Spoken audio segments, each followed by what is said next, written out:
Hey. There's been so much interest in the economic boom that's been happening in Jamaica, both on the investment side and also as a place to move to. Let me tell you about a conference that might help you with this stuff.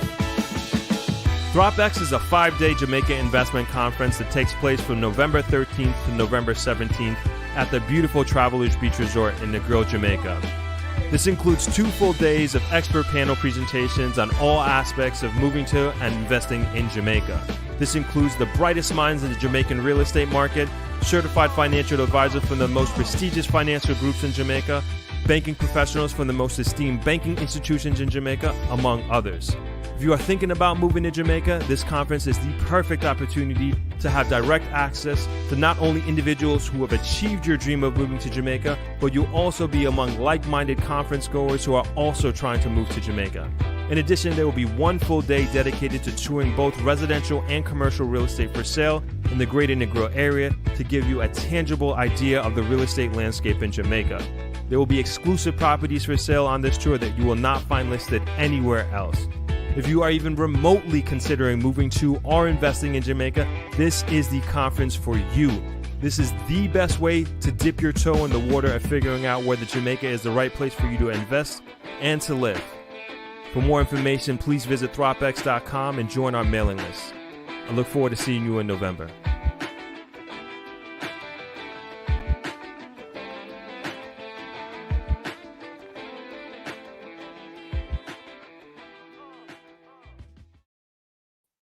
Hello, Throppers. Happy Sunday. Thanks for joining as usual. Thank you, Jan. Jan says, welcome back. Good to be here. Fresh from Mexico, of course, as you can probably tell by the thumbnail and title. This should be a fun one. I think this is going to be a fun one, really diving deep into Negril versus Tulum, Tulum versus Negril. They're a bit of more, in my opinion, in the advanced stages of not only their tourism product, but also just their residential product. And I put together a video that we're going to go through of basically, not all the content, but a lot of the content that I captured while I was down there. And I think that it will kind of give us a great idea of comparing and contrasting. And I'll repeat this again later as people kind of start coming into the stream here. But the idea behind doing this is really, like I always say in these streams, is like I believe Jamaica in general, but specifically Negril, it is at a real inflection point. And I believe we're going to be here for a couple of years in terms of deciding what direction that we're going to move in. And there have been I've heard many comments from many people who live in Negril, who are not from there, who some people who visit and come like, hey, this could be the next Tulum. This is the next Tulum. And it was my second time going to Tulum. I went to Tulum in 2014, but it was just for a wedding, kind of really in and out more than anything else. But this time I really spent a decent amount of time. And I still, honestly, leaving when I left, I didn't feel like I spent enough time there. But nonetheless, it gave me a good feel of what people were talking about and what they meant by it. And I think there's a lot of many lessons to be learned from their rapid growth and their rapid development and in just such a very short period of time. And I can really see that happening to Negril. And I want to really dive into those and get into these details of my experience being there. And then, of course, my experience living in Negril and kind of also seeing I would say, exponential development that's been happening in Negril, at least from an investment standpoint. But to start with, of course, please let me know where you're chiming in from, what city, what state, what country. Always love to hear it. We're also going to dive a little bit into ThropX as well before we hop into this. We're just going to probably spend like just a few minutes on it. I just want to go through some quick updates as we are in the last 30 days coming up to ThropX. You know, the 13th is when ThropX Dropback starts, and we will be starting. We're the 15th of October now. So exciting times. We're getting super, super excited. The one thing I want to mention now that I put in the email newsletter that I believe today it's Sunday. I think we put it out on Friday. Is Travelers is sold out, but that doesn't mean that you can't come to Thropex. But we have partner hotels with Shirella Inn, Negril Treehouse, and Coca La Palm, and they all offered us discounted rates for anybody who's coming for Thropex. So if you're still considering coming, you're more than welcome. We still have space available if you would like to come, and we have a limited amount of tickets. We do have a cap that we are doing on specifically the dailies. I believe it's 15 people per day, meaning that if you decide, and let me just kind of show you exactly what I'm talking about here, meaning that if you decide to say do like the a la carte choice. So this is the oops, sorry. This is the schedule of events. I don't know why I've never done this before on the stream, but this is kind of give you an idea of what Thropex is going to be and how it's going to kind of play out. And on Monday, the 13th, we have the event registration from 11 to 5 p.m. And then we have a very casual welcome dinner. And this is taking place at Travelers. The two main days I think that most people are interested in are the panel discussions and presentations by our expert panelists. And that'll be on Tuesday, the 14th of November and Wednesday, the 15th of November. And these are pretty much all day from 9 a.m. to 5 p.m. And we're going to be having just discussion after discussion on different topics about moving and investing in Jamaica. If you're getting the emails, you know we've already started to release most of the speakers who are going to be there. Tuesday will be the real estate day. So if you are looking to just get a grasp of what it takes to invest in real estate in Jamaica, you want to speak to the experts, you want to speak to realtors, you want to speak to developers, which we will also be having there as well, then Tuesday is probably the day that you should be coming. And I know we're capping it at 15 dailies, meaning that only 15 people who haven't paid for the entire package for the week will be able to purchase their ticket for any given day. So we've given an a la carte menu, so to speak, because I realized learning from last year that some people can't make the whole thing, but there are specific days that they would like to come to and learn and network. And so we've set it up that you can choose each and every single day how you want it, and that's on the website. You can pick which day you want to come. But again, Tuesday is the real estate day. So this not only includes realtor presentations, but this is also the mortgage and finance presentations. This is also the real estate law presentation. So very, very, very heavy real estate day on Tuesday.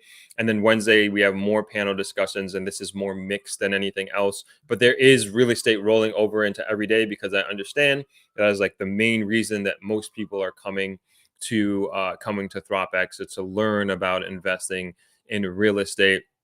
But of course, we have healthcare, we have starting a business, we have all these experts coming in that will be talking about all like anything that you can possibly think of investing and moving to Jamaica. We have lifestyle presentations as well. Thursday, another big sought after day. I don't think I necessarily have to. We don't have a cap on this, but we do.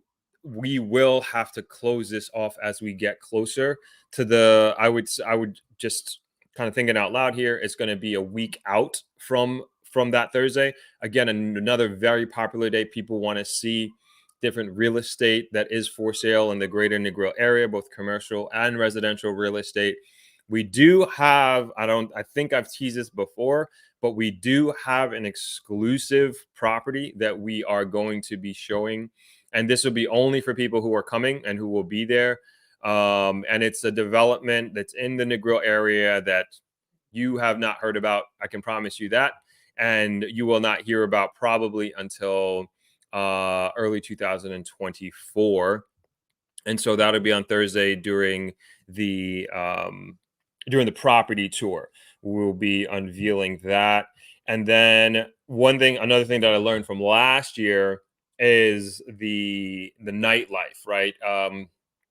and like kind of getting an understanding of that, meaning that there were many people who haven't been back to Jamaica in literally decades, and there was a curiosity as to what it is like from a socializing aspect of being in the grill and being in Jamaica. And of course, there's power in numbers, and we kind of went an off the agenda night on the town, but last year, but this year we want to make it part of the agenda. So Thursday night we'll be going out, and we'll be going to the jungle, and we'll be going to another local lounge, Italian cafe. So that would be the Thursday night. And then Friday day, we'll be doing a boat tour. So this will be another networking, socializing event. It'll be fun.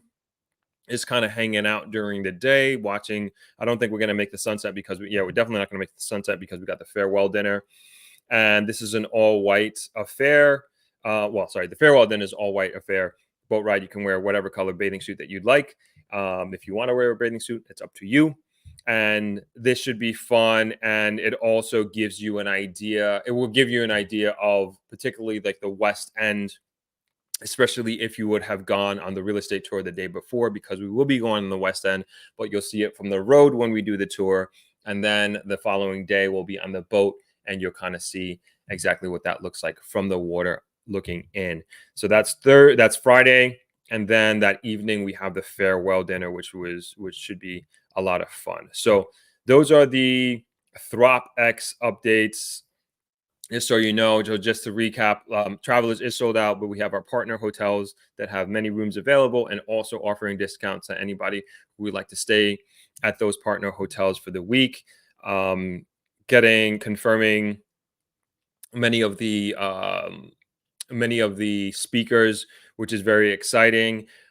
We have some, I can't even announce it yet, but like some really amazing partners, sponsorship partners that we're speaking with at this point in time. So hopefully I can make a big announcement by the end of this week. We'll see.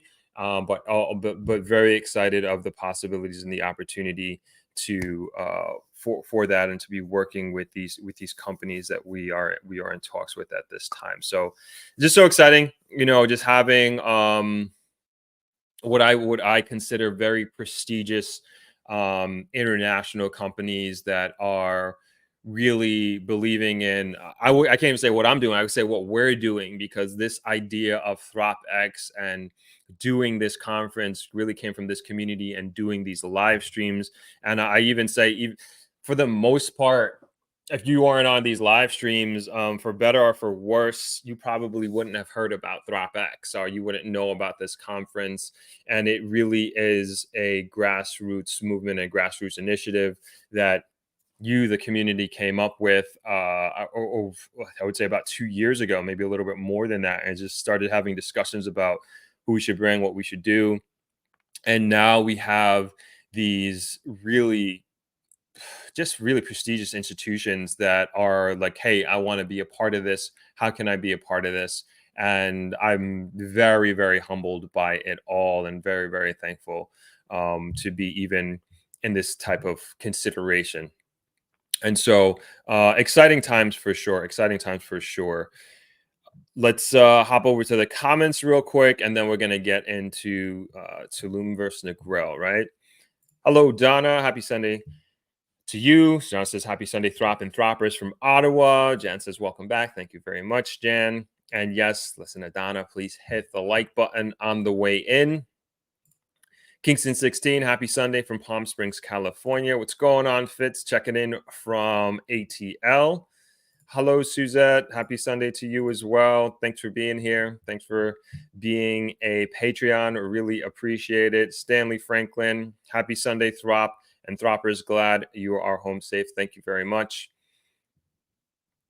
Joe says, hey, Throp and Throppers. I always enjoy coming to this live. When my real life stresses me out, I always find solace with my internet friends here, as weird as that may sound. Oh, thank you so much, Joe. That makes me feel all warm and fuzzy inside. I appreciate that I am able to brighten your day up, your Sunday up a little bit. So it's really nice to be here, and really nice to have you.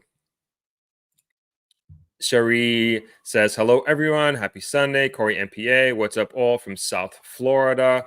876J chiming in from Hartford, Connecticut. Good to see you, man. Paulette Nelson. Good morning, everyone, from Vancouver, Canada. Stanley Franklin says, what are the size of Tulum? Stanley chiming in from NYC. Good question. We're going to hop on the map.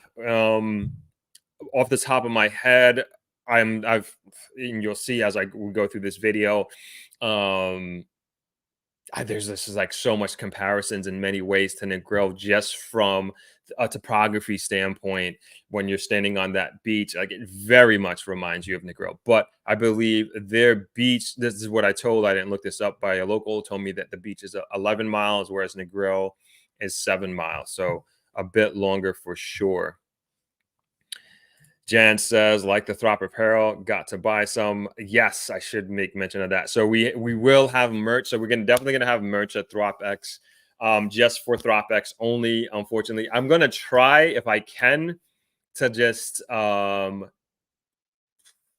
post like almost immediately after ThropX that if people want merch that they can buy it. But like we just honestly just don't have the capacity to open up an online store and start selling merch right now. The focus is definitely on ThropX, but we will have Throp merch for sale. So I had this one from last year, and we have some new designs that we're working on that I would love to get out before the end of the year, really for Christmas more than anything else.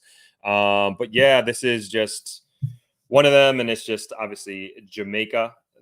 And then oops, sorry, backwards here. We got Negril here and the Throp logo all in one, and we got Throp hats. We got Throp bucket hats coming. We have polo shirts. We have drift fit polos, like the performance ones, and then we have a bunch of these shirts in all different colors, and male and female.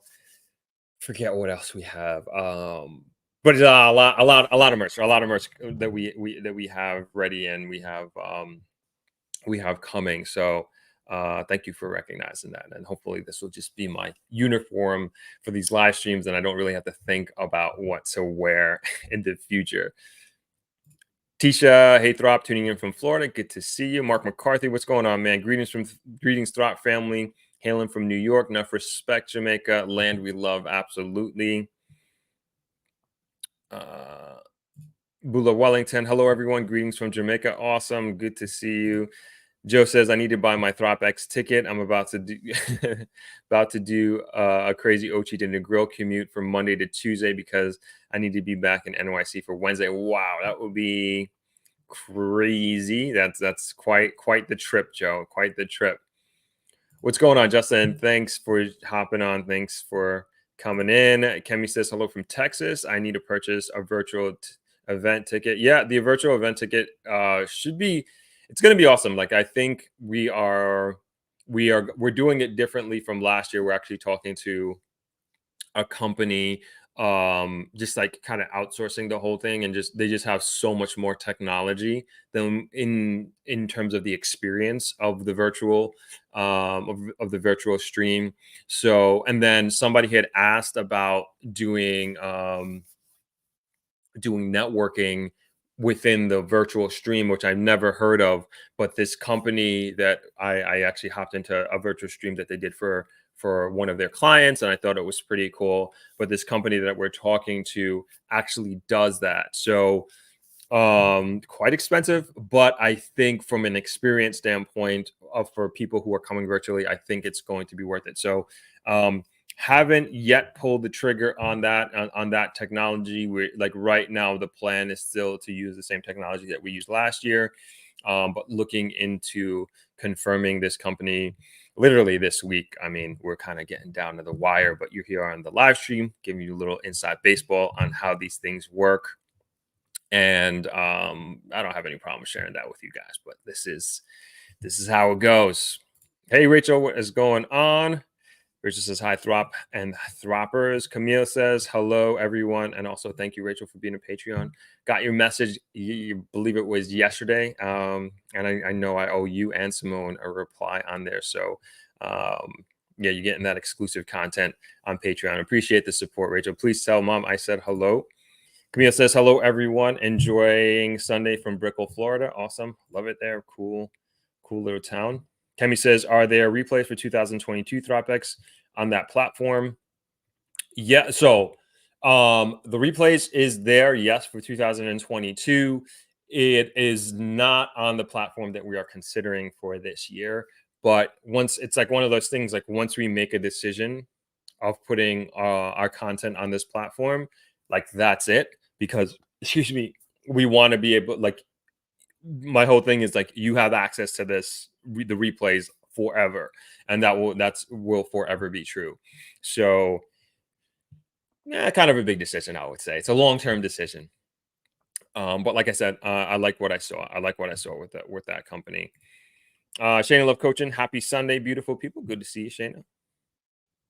And N says, hello, Throp. Welcome back. Thank you, B. Hewitt. Happy Sunday, Throppers. Happy Sunday to you as well. Manny Anderson says, sounds like you had a good time away. Enjoyed the views of Tulum last Thursday, and looking forward to the discussion about the similarities/differences now and in the future with Negril. Thank you, Manny. This would be a good one. I am on my edge of my seat to get this thing started, to be honest. Chris Hill says, good afternoon, Throp and chat. Checking in from Panama City. Good to see you, Chris. Thanks for joining in. Orange Park says, happy Sunday. Welcome back. Thank you very much. Mystical says, happy Sunday. Good to see you. Good to see you as well.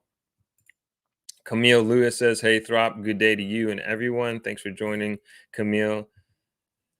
What's going on, King Abja?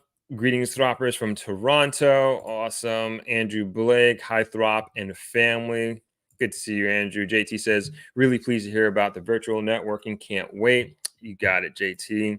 Natasha York says, good afternoon from ATL. Happy Sunday. Happy Sunday to you as well. Charles Adderley says, good afternoon from Nassau, Bahamas. Keep updated the outstanding work. Thank you very much. And Marie D says, looking forward to the virtual networking. You got it. You got it. All right. So let's go ahead and let's start this discussion. So, I mean, the video really. I'm going to. So basically, what I did was I put together all of the just the media that I had. Hopefully you can see this okay. So I put together all the media that I had. So this is very run and gun. This is very quick and dirty, this video.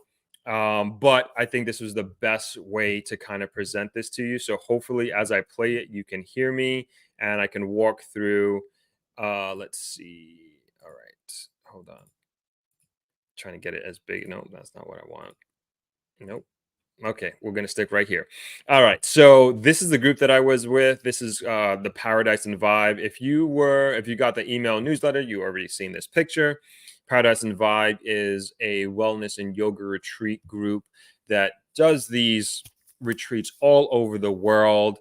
And it's open to everyone for sure, but you can see it's mostly female, mostly black females, mostly black American females, but it's everyone, a very, very inclusive group. I found this group to be very powerful. This is the second trip that I've worked with them. The first one was with in South Africa late last year into the beginning of this year, and just an amazing time. And even though this trip was shorter, there was still just immense transformations in such a very short period of time with individuals who were there. If you can, one of the main drawing points of this retreat was having Elizabeth Gilbert be one of the speakers who conducted a workshop. And if you're not familiar with Elizabeth Gilbert, she famously wrote the book Eat, Pray, Love. And then also they made a motion picture film about it starring Julia Roberts. And she was a speaker, very like an amazing woman in her own right, and really lent a lot of her wisdom and experience to the attendees in a very, very meaningful way.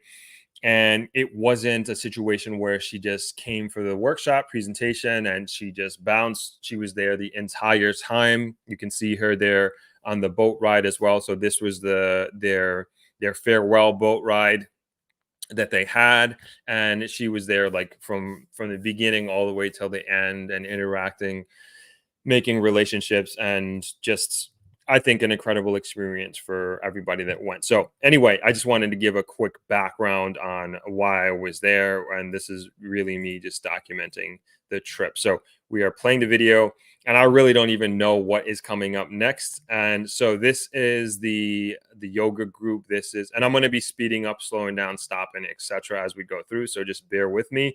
If there's something that you want me to double back on, please let me know. But I just kind of want to just give a holistic view of the experience. So if you came on the live stream on Thursday, I was talking about the yoga space that was available at the hotel, which was Hotel Nomade.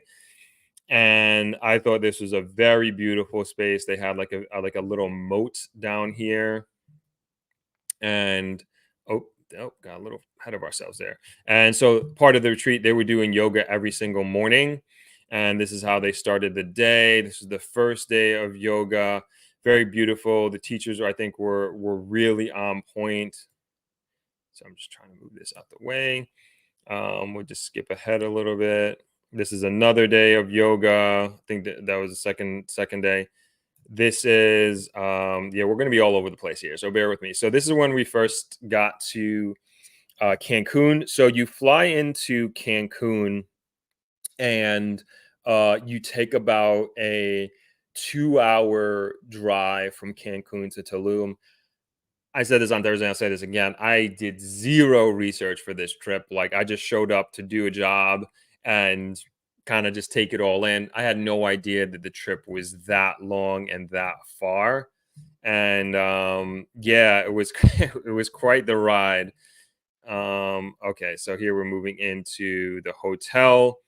And then we're gonna get into the airport like towards the end. I just kind of just took some videos of the airport, and I will say the infrastructure of the airport is, I was impressed with it. I mean, just super out there. I in terms of for lack of a better term, it was just modern. It was just like a super modern airport. So as you saw, that was the arrivals, and then we'll get into the departures a little bit later. Okay, so let's get into the airport, into the hotel, excuse me.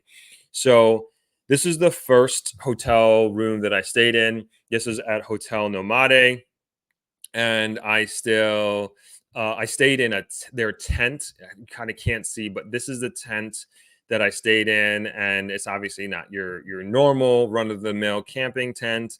Outside, I had a little outside bed, and it was cute for like a day or two. And you'll see why. I'm not going to spend too much time on this, but all this is to build context, to show like really what the what the hotel, and this reminded me so much of Fiji, like outside of like at my grandmother's house. She had just like a bin that you washed your feet in, like a tub, and then to go in the house. And because this whole hotel, it's just sand everywhere. There's no like walkways, like paved walkways for you to roll your suitcases. Like literally, the bellhops took your suitcase and put it in a wheelbarrow, and most of them actually carried it by hand over their shoulders and brought it to your room. Like, you could not bring it to your room because you have to lift it. And so this is the tent. This is a very it was like a Moroccan vibe, the whole hotel. And it was a very experience based hotel, I would say.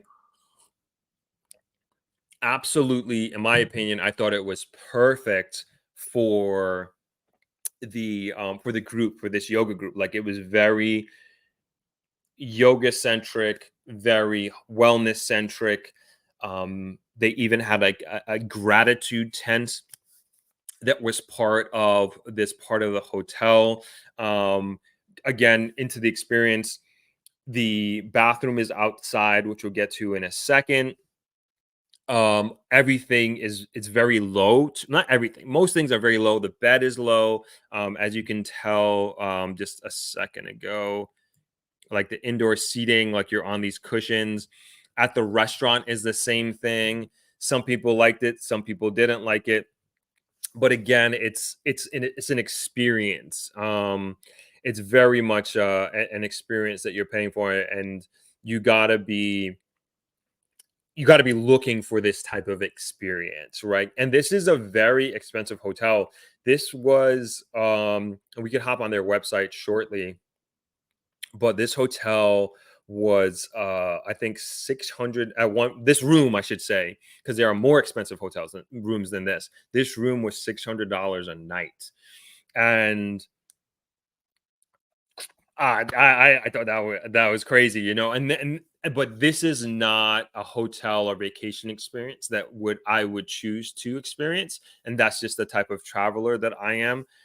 This is very what would I call that? Luxury rustic kind of thing. You know, and it really depends on what you're looking for. Honestly, at the end of the day, they had these incense that you can light, and you can get as many as you want, but at the end of the day you're in a tent again, which is cool, which sounds awesome, right? But it's one of those things, like you gotta be in the mood for and be looking for. Like I said, I did zero research coming into this, and we're slowly moving into the outdoor bathroom, which again sounds awesome, right? But you're like in the middle of a jungle. I was fine. I like, you know, little like lizards, like little insects like that doesn't bother me at all. Like we're showing the outdoor shower here, which is cool. Some people like that. Some people will look forward to that, like kind of being in nature. Um, and yeah, that's cool. There are a lot of mosquitoes there. I will say that. You know, as we get into comparing and contrasting, of course, Negril, Jamaica, we have mosquitoes, but this thing is a jungle, you know, so you're out there and you will be getting bit by mosquitoes if you're on the toilet or whatever. Like, be prepared for that.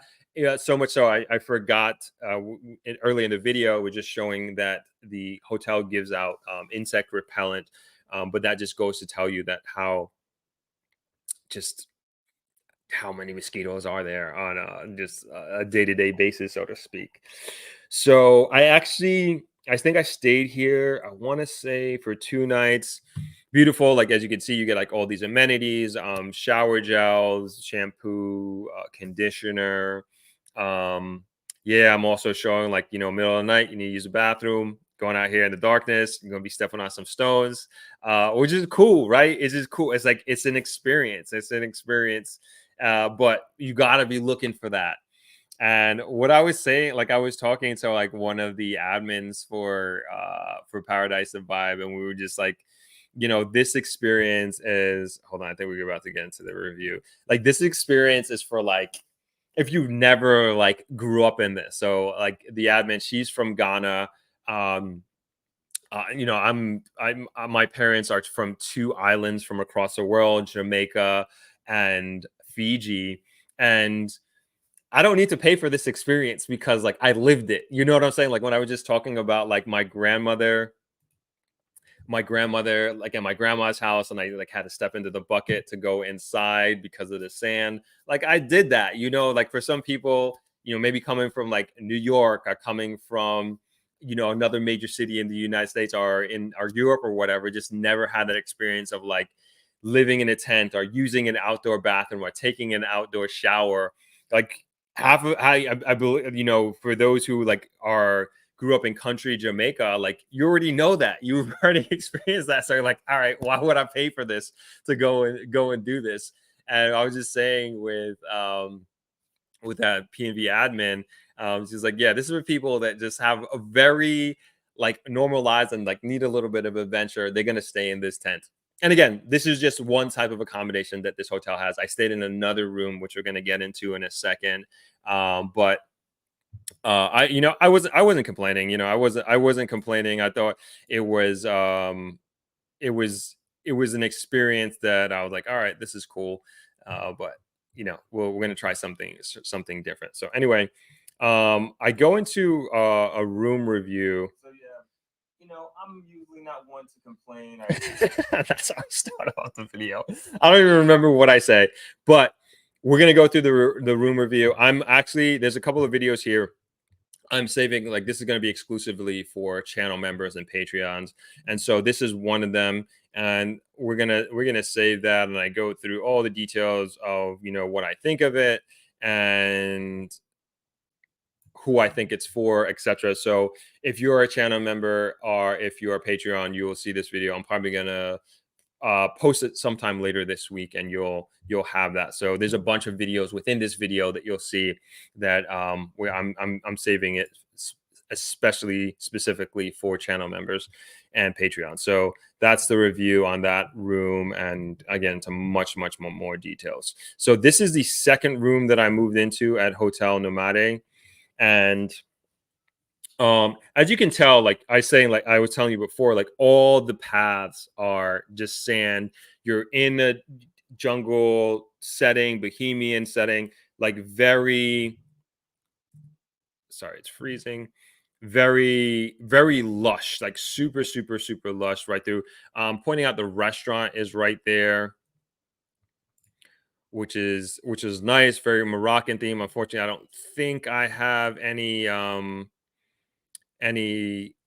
video. No, I don't think I put any video of the restaurant there, but I'll probably put that in the Patreon and channel member video that I put together. And this is, what would I say, like a proper building, if you will. If you said this is a concrete building, and they again, I don't remember, or I didn't look up how much this room costs, but this is a little bit more comfortable. And this was like, I guess it's the tent was the upgrade, put it that way. But this is a little bit more comfortable, I'd say, for me. The bathroom was indoor. It was I believe this seems like a little bit smaller, but this was totally fine. Definitely lower ceilings, but this was like totally fine with me. I had no problems with this accommodation and this hotel room. And again, just to build, like, I'm building context as we go through this hotel, and obviously I'm a hotelier. I'm in a tourist zone of Negril, and we want to be able to compare apples to apples. The other thing is, like, we get to, like, you can't drink the water in Mexico, so every day they bring you bottles of water at the hotel, and they give you I think you get one replacement. I can't remember, one or two per day. But I thought that was good. Again, low seating, Moroccan style. That's what you got. Like, not the most. It wasn't. It especially wasn't for me because I'm I'm editing video. Like, I'm here to document the trip, so I didn't have a good workstation. They had suites that had living rooms and kitchens and everything like that, but I didn't have that room. Those rooms are beautiful, but this was hard. This was like a very difficult accommodation for me, that somebody who's on not vacation, maybe vacation, who needs to work. This probably isn't the type of room that I would normally stay in if I'm on a job, just because for ergonomic reasons, like to sit on that with no back support for hours on end, editing video or pictures, just not good. Bathroom was cool. It had a bit of a cave look. Sorry, this video just got intercepted somehow. Hold on. All right. Yeah. Sorry. We are going on to the next accommodations. So this is the opposite angle. Sorry I didn't show the bathroom there, but comes with all the amenities that you would expect from a hotel of this caliber. You can see the robes. There's a blow dryer, safe, a shampoo, conditioner, body wash that was there as well. And all right, so this is all right. So now I left Hotel Nomade, and the last 2 nights we spent at Hotel Panamera. I'm gonna try to pull that up in a second. Sorry, it's vertical. I just didn't have a lot of time. I'm gonna try to bring this up.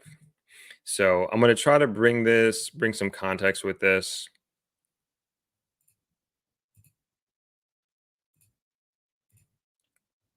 I just want to show you this hotel because I don't think I got like a lot of wide.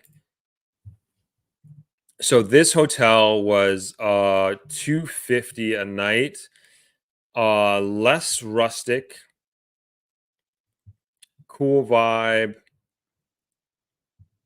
This was pretty much our room here on the left. Um, yeah, very nice. Like this all white theme.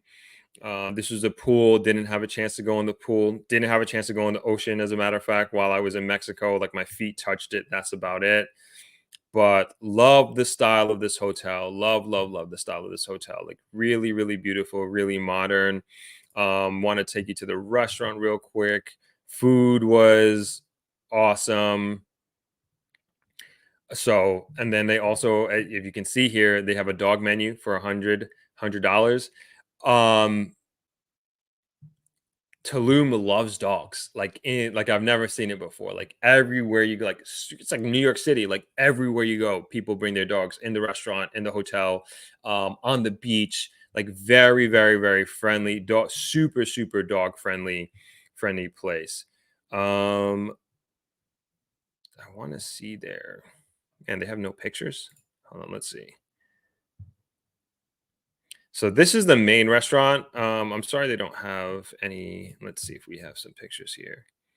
This is kind of inside the restaurant, looking out to the ocean, looking out to the sea. This is pretty much where we sat the entire day, and we just did work there for like 6, 8 hours.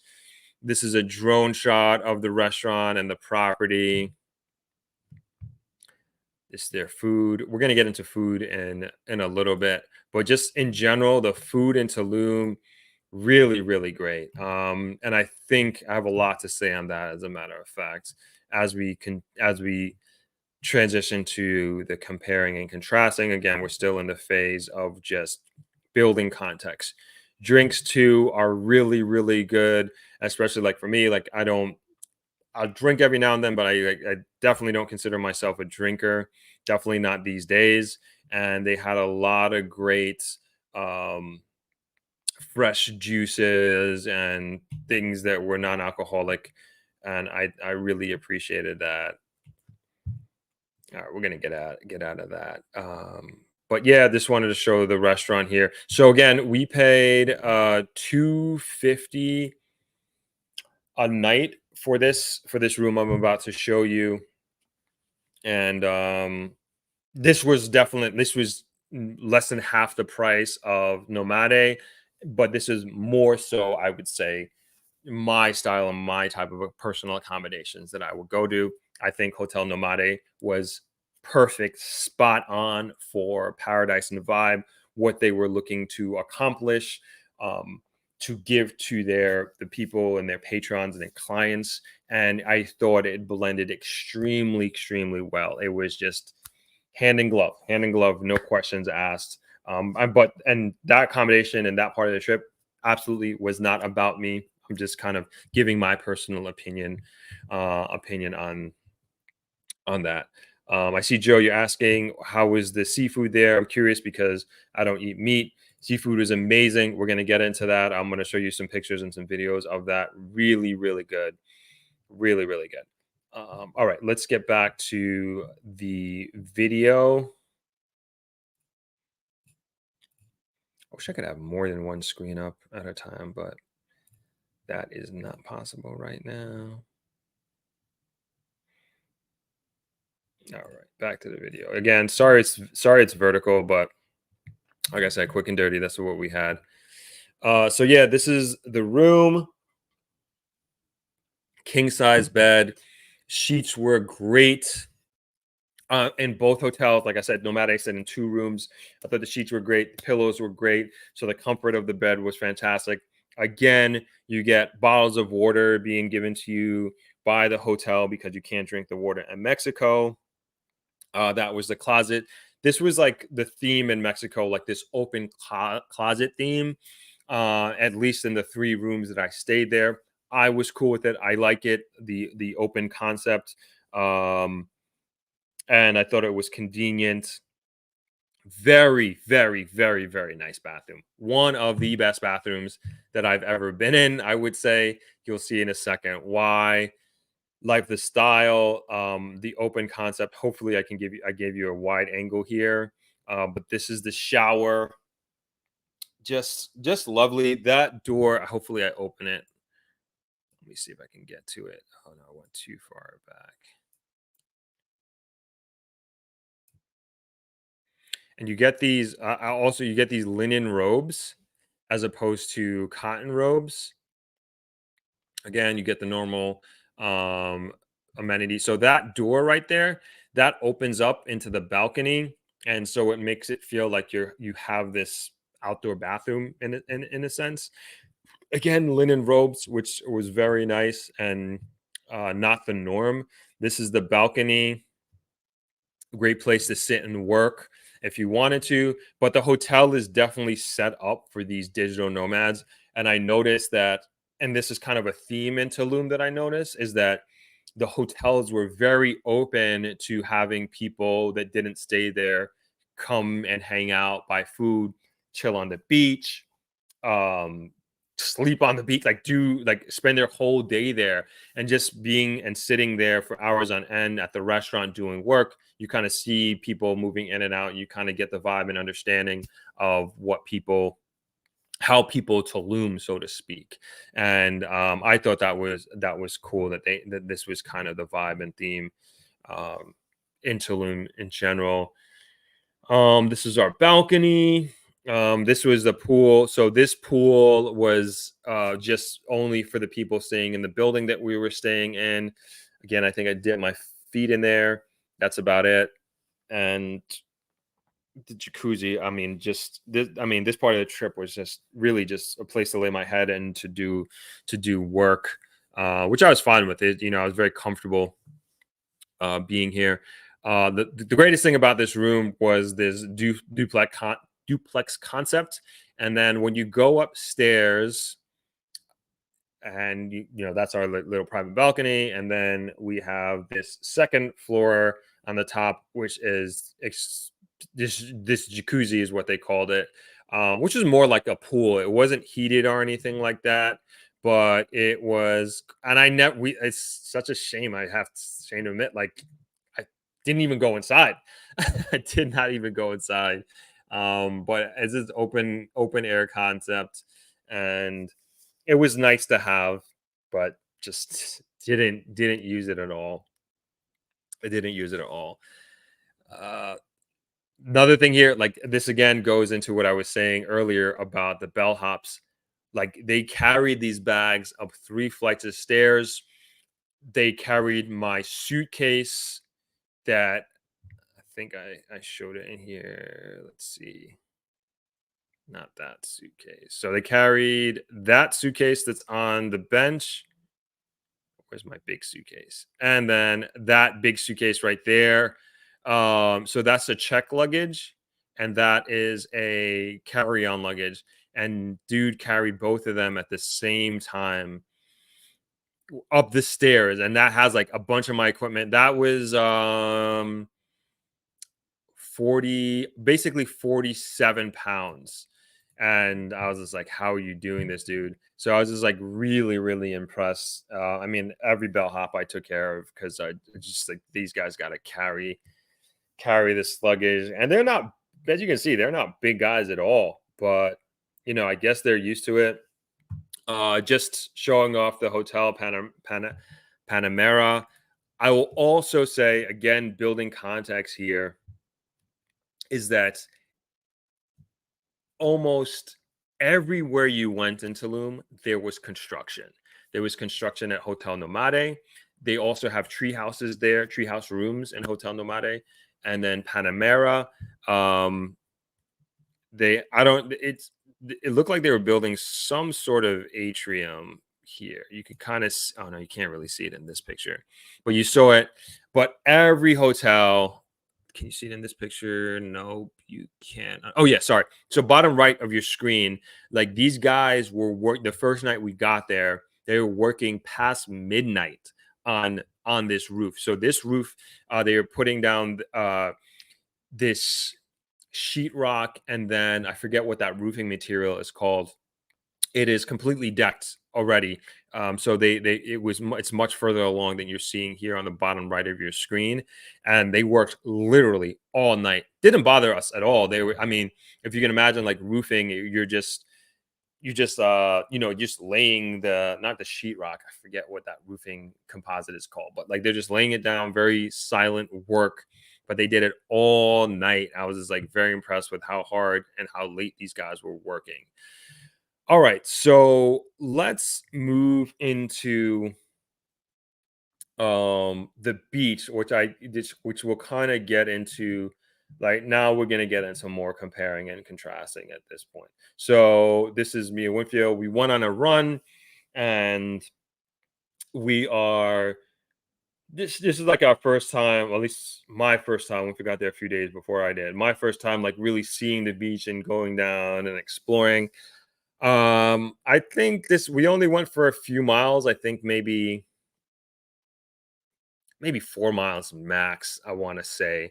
And we were just kind of just chilling, exercising. You guys don't gotta see us running. I don't know what kind of videoing Winfield was doing to me. This guy, what kind of shakiness is this? You see how smooth I was videotaping him?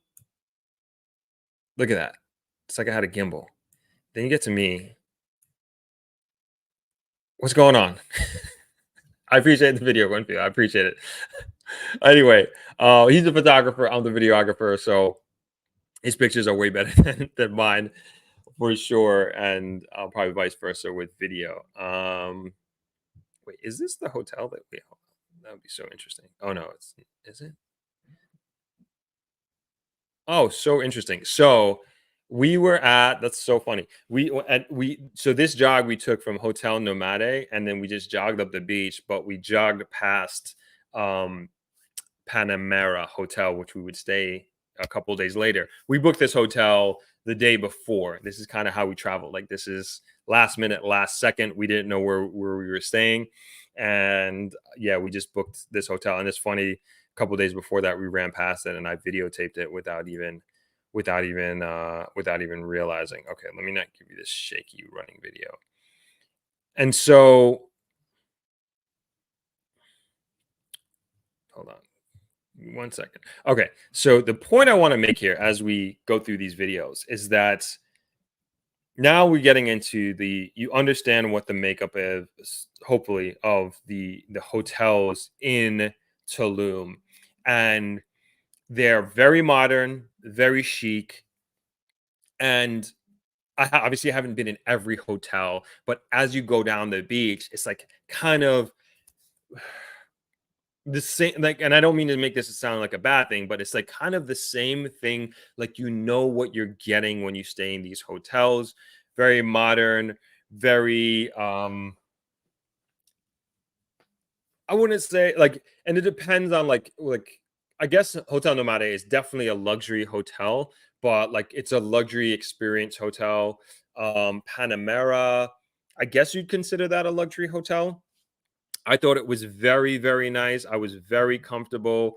I like in any hotel, I guess as a guest, like did you feel like you got value for your money? Hopefully, you don't feel like you got ripped off. Uh, but this is the style. These are the style of the hotels. These are the beaches, and like you'll see, like even the beach furniture that they have, again, ultra modern, very chic, very slick. Even the makeup is like you saw like that, I don't know, that tree like bedding that they have. Beautiful stuff, very comfortable, weather resistant. Everything stayed out there when it rained. This is just a picture of the same thing. This is the beach going down. This is one way, this is the other way. The beach is very wide, as you can see, super, super, super wide. I would say, generally speaking, you're looking at about double the width of Negril. The big difference between this beach and, well, two big differences between this beach and the Grill Beach is that, one, you get the sunrises in Tulum. So if you're a morning person, you're gonna love this. You're gonna see the sun come up in the if you get up before. I think I saw two, maybe three, two sunrises when I was in Tulum. Very nice, very amazing way to start the day. Get that natural light in. You'll get that in the Grill, of course, as well. The Grill gets the most beautiful sunsets, though, and that it's very. I mean, I don't gotta tell you all probably, but it's very beautiful. Obviously, different. The other thing with Negril compared to Tulum is the calmness of the sea. So this, I would say, is, from what I understand, this is pretty much baseline and Tulum. This is your baseline of what the sea will look like and feel like on a day-to-day basis. As you may or may not know, in the Grill, it's like a lake. This thing is, especially in the morning, you'll just have like very slow lapping waves, very slow lapping waves. And then when we have different weather systems, it'll like, this is very rough for Negril. This would be like extremely rough for Negril. The glass bottom boat guys aren't going to come in. You're not really going to get any fishing done, so on and so forth. So I found that interesting. Another thing that I noticed, that there is no motorized water sports in Tulum. There are no glass bottom boat guys. The only things that we saw were kayaking and windsurfing, which is non-motorized water sports. So I thought that was interesting. I'm like, man, no jet skis, no nothing like that. I don't know if that's a rule. I don't know if that is because of how rough the sea is, which I'd imagine would play into that. And so, because the sea is also, um, just, I guess, I don't know if you call this rough, but this is, I mean, this is swimmable. They have the flag system just like we have in the Grill, the green, yellow, red, and we were there for all three. The last day that we were there, it was red, it was hazardous, it was a do not swim for the last 2 days. They were saying that was because of the lunar eclipse, and the Grill has those days as well, for sure. But you can, on, I would say, 80 to 90% of the year, on the beach in the Grill, you can see you can see your feet, you can see how clear it is. Like, here you can't, because of just so much movement, and just a difference, I would say. And if you like waves, like, this is great. This is great, great, great, great for you. Yeah, so this obviously is a sunrise. More hotels here, more cool structures, like definitely like treehouse living. The one thing that I would say, like, and I was noticing this when we were driving out, as beautiful as these places are and like how artistic it is and everything, I'm just like, man, what are they gonna do during during hurricanes? Like, none of this stuff. I mean, anything over a category two, forget about it. Forget about it. Like, none of this stuff is standing at all. Like, Negril is, our infrastructure is majority hotel I'm talking about, like, concrete. Some of these, so these are concrete. Um, at least the found, like, I'm just kind of like looking at these buildings over here. These are all concrete. I'm sure they're beautiful. It looks like new construction to me, but like these roofs, I don't know. I don't know. It's just interesting. As beautiful as all this is, I mean, like, none of this is gonna be standing. And I'm not wishing this on anybody, but it's just the reality. It's just the reality of the world that we live in. Especially, we're just getting more and more severe weather systems with climate change. So it's just interesting to see. I passed this restaurant like quite a few times. I wish I had a chance to go in there, but I thought it was like very beautiful, like how it was set up. Again, ultra modern, looks like new construction. I like their beach furniture. Again, look at how wide their beach is. but during the rough seas of the during that lunar eclipse, like these waves came all the way up here, right to where the chairs are. So like all this beach was this was sea. This was sea. So it was just interesting to see that they kind of experienced the same thing that we do in Negril during rough seas.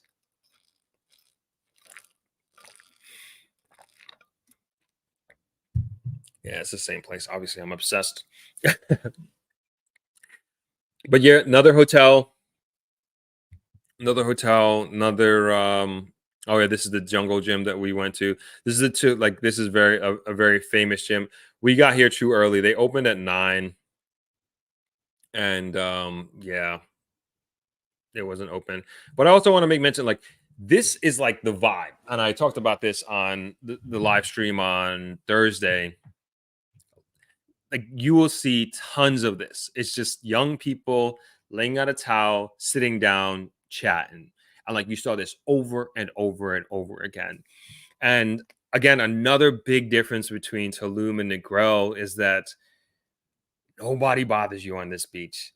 Nobody's coming up to you. You may have one and two kids, people um, come up to you, try to sell you something, and then they just kind of move on. But it felt very safe, I would say, especially during the day, walking on the beach. Didn't spend a lot of time on the street, on the strip that they had there. I don't know what it's called, but this was like the vibe, just like young people. Tulum has definitely made itself, just from what I've observed, like this very wellness yoga centric town community, and you'll just see it by the clientele that comes there. And of course, this is, I would say, a very upper class clientele, like right through. And like I hope you're kind of getting that feel about the hotels as I went through and showed you. um I was just like, even like looking at the young people, like a lot of people look like they were like in their 20s. And I'm just like, how are these kids affording to be here? It's like, because I could not afford to be here in my 20s.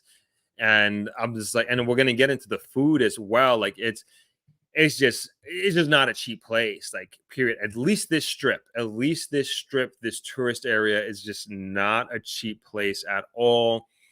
Very, very beautiful, very modern. I mean, very artistic.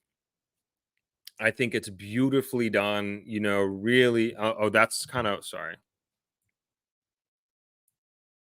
Oops.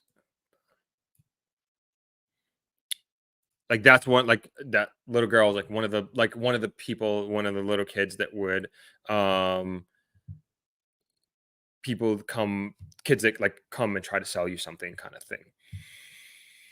Um so yeah, this is the vibe, and again, like a very different. And we also, just side note, I'm kind of going everywhere, I know. We have this in the grill as well. I believe they got inspired by this Tulum jungle gym. Very influencer heavy type experience, Tulum jungle gym. Like all of their weights are made out of most of their weights are made out of wood. So exotic fitness in the grill is a version of this. And so just to give you an idea, a day pass, which I don't know how long that gives you, is $30 in Tulum. So if you want to use this gym, it's 30 US dollars. If you want to use exotic fitness in the grill, it's $10. You know, take that how you will, but a difference. This is just us working out. That's Winfield. Um, Myself. Again, all this, we're gonna make a video out of this. This is gonna be for Patreons, and I'm just cutting through real quick, and channel members. So we're gonna get into a little bit more detail, like on a lot of this stuff, but saving it for channel members and Patreon. So if you are at all interested in that, you can go ahead and become a Patreon. Go ahead and become a channel member, and if you want to see us work out, interested in our workout, you can see it there. But this was fun, and I think it's cool that they had this available. Again, we couldn't get inside because it was closed. We just kind of got out there a little too a little too early. But again, you see how smooth this camera movement is? I'm running with him. Steady hand, steady. We don't got to go back and show you the video that he took of me. All right, let's move on to the food. And yeah, let's move on to the food, and then we'll kind of get more into the comparing and contrasting. So, Joe, you asking me about the fish. This was I was so confused in doing the math because it was like, I forget what the cost was, but it was like X amount of pesos per gram. And then we had to convert the grams to pounds and then the pesos to dollars. And that's how we figured out how much this thing was. But they actually brought the fish out to you on a platter. So they had a pound and a half fish and a 1 pound fish. This is a snapper. And this before they cooked it and they showed it to you and you pick which one you wanted. And this is at B Tulum. This is the Nomade sister property. Beautiful property. They had rooms there. The room that I saw, I wish I took a video. I only did an interview in there with somebody. Um, it was $900 a night for the room, and they had other rooms that were more expensive than that. And it was a beautiful room. I'm just like 900, like that's a beautiful hotel. Don't get me wrong, but it also speaks to the clientele of this town, of this community, and that's what it is. That's what it is, and you get a very, very consistent. There's a consistency in this community. There's a consistency in the quality of the food from hotel to hotel, restaurant to restaurant. There's a consistency in the type of accommodations. It's just for sure nuanced in terms of the style. Like, we went from the bohemian rustic style of Hotel Nomade, and then we went to a more modern luxury-esque contemporary hotel at Hotel Panamera. But it's the same all the way down. And like they really cater to a high level client, like right through. Um, we're gonna get into some food prices shortly, but I can't remember how much this fish was, but it was up there, but it was worth it. The fish is amazing. The food is amazing. All of it is fresh. All of the ground provisions are fresh. All of the fruits are fresh. Um, I'm trying to think if I had a bad meal while I was in Tulum. The worst food that I had was at the airport lounge with these nasty tacos. But that's about it. That wasn't in Tulum. That was Cancun Airport at this lounge that we were at. But I can't think of a bad meal that I had in Tulum. And everything is great. Everything is also timely. They understand, I guess because it's so close to America, everybody understands the importance of getting the food out in a timely fashion, and then they also understand having high quality food. And then this is just an example of that. As you can see, or maybe not see, that fish is still sizzling right there, super fresh. Seasoning was great. This is breakfast that we had. This is pretty much what I had. This I had at Hotel Panamera pretty much every day. This was over easy egg with turkey. They called it turkey ham. I don't eat pork, but they had that. Had kiwi in it. Had avocado. Had green tomatoes, as you can see there. A little salad that I really didn't eat, but it was very nice. They had sourdough bread, and it was like it's very health first there. I want to say. Um, Everywhere you go, you can get like an acai bowl. You can get a fresh salad. Very health conscious. They also thinking of like these just like New York, like everybody wants their soy milk, their oat milk, their almond milk, um non-dairy, this vegan, vegetarian, pescatarian. They cater to all that. Like every restaurant is like that. Every like whatever your dietary restrictions are, they accommodate to you. They have that ready to go. And every restaurant we sat down, any food allergies, like this is the standard in Tulum, and you can tell. Obviously, I'm assuming here, but this is just from my experience. Like You can tell like a group of people got together and said, "Hey, this is what we're gonna do, and this is what we're gonna bring to the market in this community." And like they hit this thing spot on, like through and through. Every hotel, every restaurant, at least that I experienced. I'm sure there are outliers that I am very unaware of. But nonetheless, the experience that I had was just a high level of consistency in their tourism product. We're going to get into infrastructure shortly. I see, Joe, you're asking, was the food worth the price or was it overpriced? Good question.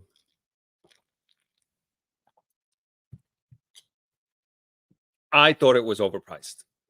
I thought it like a normal everyday, even in New York, it was overpriced. The last breakfast that we had, where's my phone? I'm gonna do some calculation here. Phone is too far away. The last breakfast that we had. So breakfast for two. The morning we left for and you tell me what you think. I don't know what everybody's pockets is like or what is cheap or expensive for whoever is out there.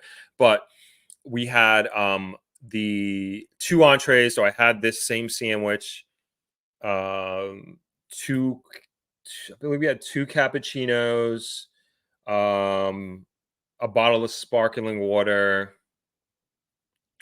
I think that's it. I think I might be missing something, but it was $82 plus plus tip.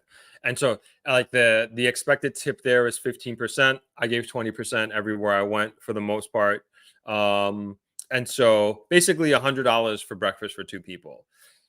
I think that's a little much. Like in the grill, is there anywhere like I mean you'd probably have to try to spend $100 on breakfast for two people in the grill. Like you really would have to try, including tip. I just did the math. It's $98.40 with the tip. It was $82. Um, so I thought, that's like to me, that's like going to a good brunch spot in New York City. Like you're going out for brunch and you're going with somebody and you spend that kind of money. And so that was just like, but that's just like I remember the first day that we sat there all day and I think I had lunch and dinner, like a pizza. It was just like, just for sitting there and having a couple meals, it's like, yo, $200. Like this, that, but that's just is what it is for that city, for that community, for that town. Uh, yeah, it's up there, but you gotta like as I was saying, like on Thursday, like I didn't prepare for this. Like I didn't do any research. I didn't understand how expensive Tulum really was. I gave the example of I didn't take this trip. My brother did. He went from the beach to downtown Tulum, and it was basically $100 round trip. It's just like, yeah, that's a lot. I think for transportation to downtown. Another example I gave was the airport ride, 180 184 one way. We got a deal going to I did them so I thought it going leaving Tulum going to Cancun airport. I thought it was 140, but I did the math wrong and it was actually 160. And so for the most part I was using the exchange rate of 18 pesos to 1 US, but the taxi driver used 16 to 1 US. I don't know if I got hustled, but I got to get on my plane, right? So paid the extra $20 and I was like, all right, that's that. So that just kind of gives you an idea to compare a direct comparison. You're looking at to get from Montego Bay Airport to Negril, travelers we charge, I believe, $85 US one way for the airport, hour and a half ride. Um, but I I want to say like I just think I want to this is just without me doing zero research. I feel like things in Jamaica are just inherently just more expensive from a baseline. This is expensive for the sake of being expensive. And I say that because the what drives Jamaica's cost up is two things mainly, and that is the per kilowatt hour that we charge for electricity, one of the highest in the world. And the other thing, which is I believe is self-inflicted, is the cost of import duty of tariffs in Jamaica. So that's and there are different incentives, like specifically for hotels. There are hotel incentives that we have that allow us to bring goods in duty free, as long as we fall under the Omnibus Incentive Act, which we've talked about in detail in prior live streams.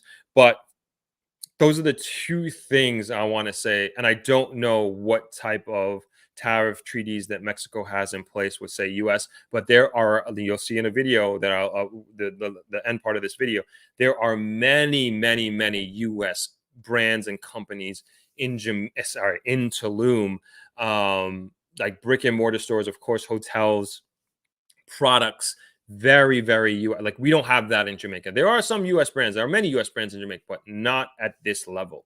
So I'm thinking there are some of these things that they have better tariff deals, and then maybe and then, but also Mexico has manufacturing, it has way more manufacturing than we have in Jamaica, way more. But that's also because of the high electricity costs. It just because so much more to produce and manufacture certain goods in Jamaica because of the electricity costs.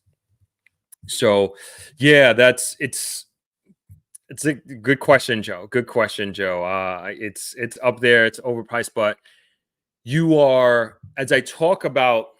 I saw the comment come in earlier, and I kind of didn't want to, go here.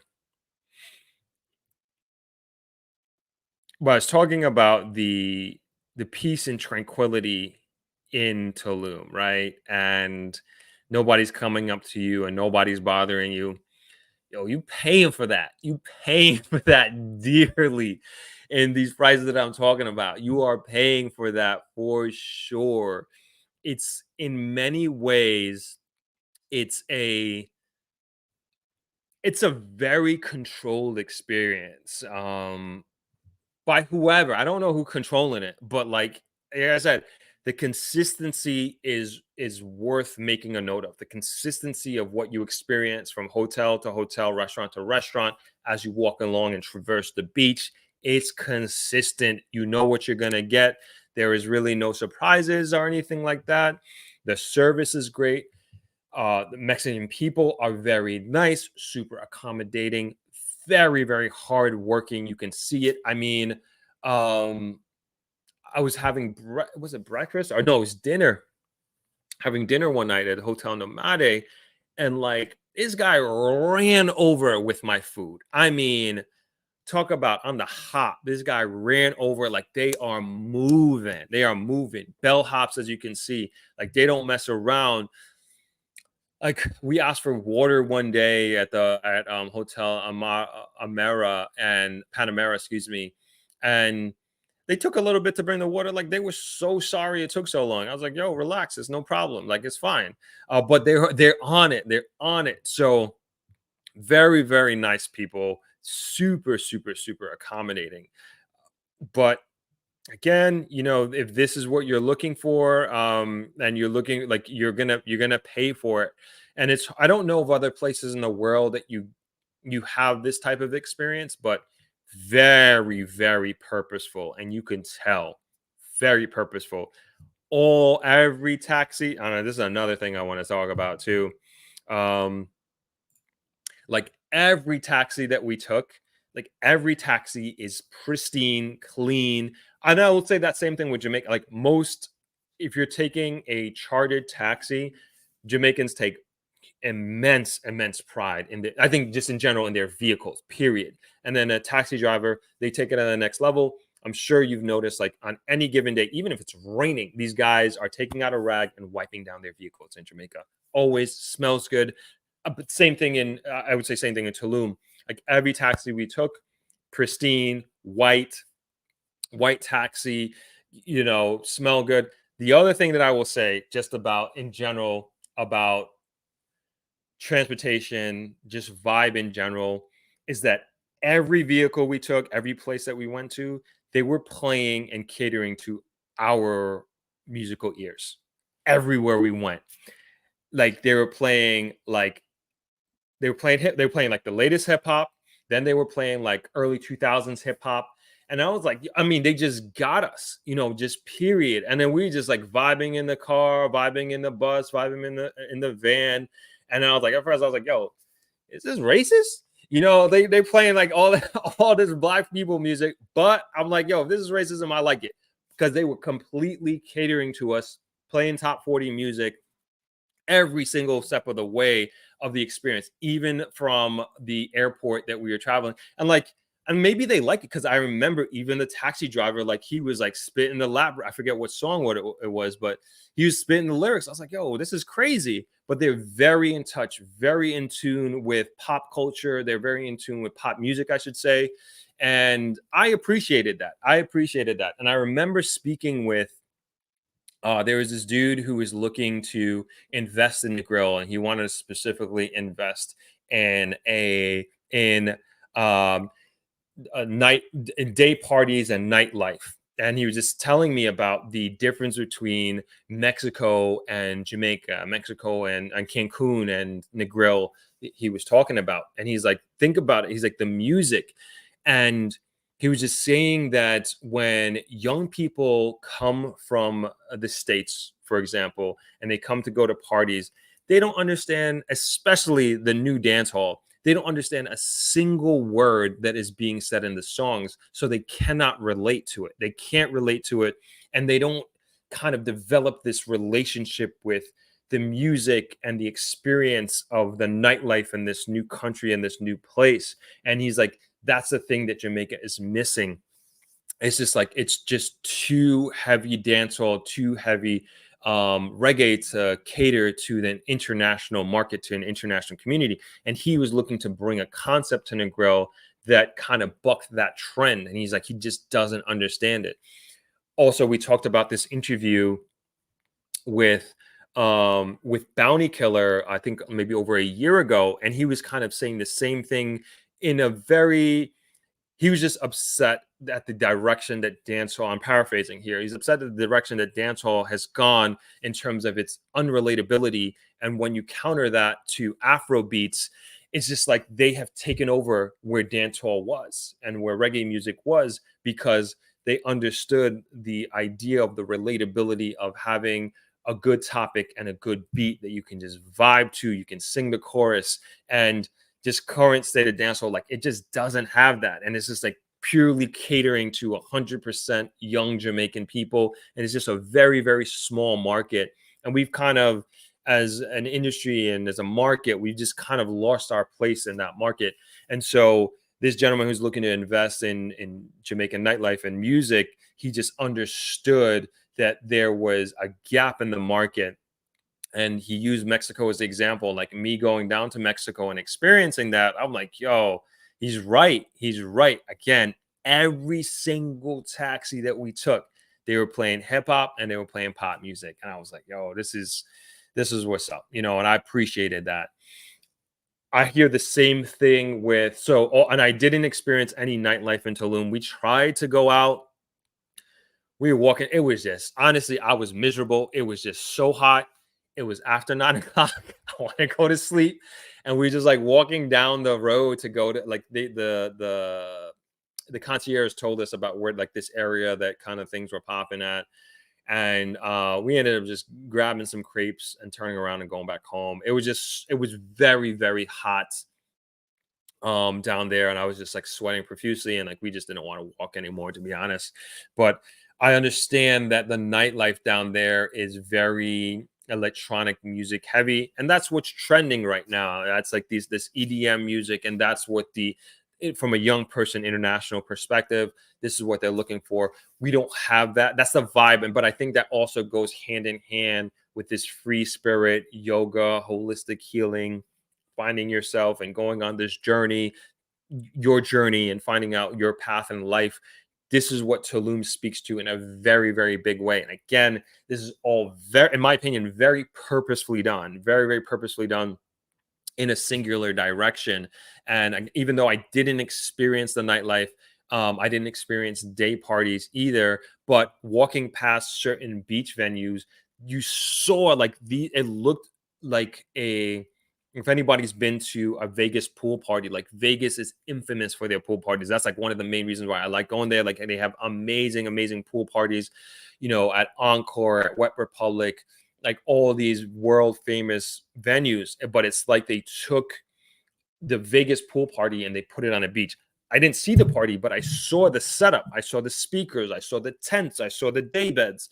And like it's very much catering to that high energy, young, also very, very high spender. And uh you and I when I was questioning before, like how these kids afford it, like in their 20s, maybe they have rich parents, but also maybe they're being very financially irresponsible and maxing out credit cards and just coming down and living their best life for a few days or for a week or whatever it is, and they just deal with reality when they get back home. Who knows? But like, I can only imagine what the bottles would cost at these places. Oh my gosh, I didn't even go there. Kind of think of it, because Vegas, some I mean, your minimum you're spending on a bottle is $500. Like at least from what I can remember. I mean, and some bottles are like 1,000. Some bottles are 3,000. Some bottles are $5,000. Like when you really get up to like these Jay-Z Drake levels of popping bottles, which I'm nowhere near that. But like I remember looking at these menus, it's crazy. I'm quite certain it's somewhere along that level in these places. I'm sure it's very expensive to get a table and to have a section for yourself and have bottles. But the point is like the the social nightlife day party aspect of Tulum is very, very much catering to an international audience. The whole of Tulum is very much catering to a specific demographic. And this is a very, I think, high-end demographic. I've never been to Ibiza. I hear that's up there as well, like talking about like a party city kind of thing. Um, haven't been there, but it's just interesting to like again to experience this firsthand. Thank you for your comment. Wait, maybe go on like a very long tangent there, Joe. So thank you for your comment. Let's see if I have any other relevant comments here.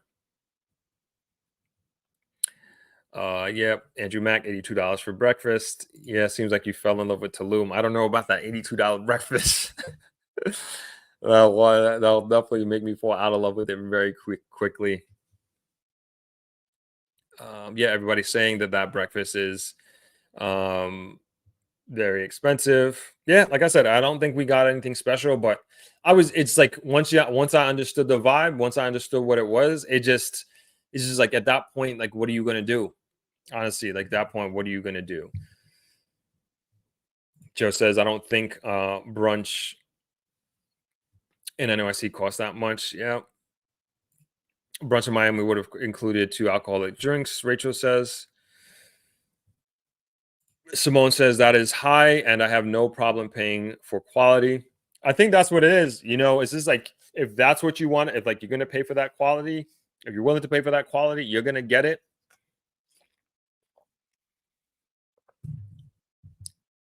It's interesting to see again to compare and contrast. And we'll talk about this, but just gonna plant the seed. At the end of the day, like this is what this discussion is about.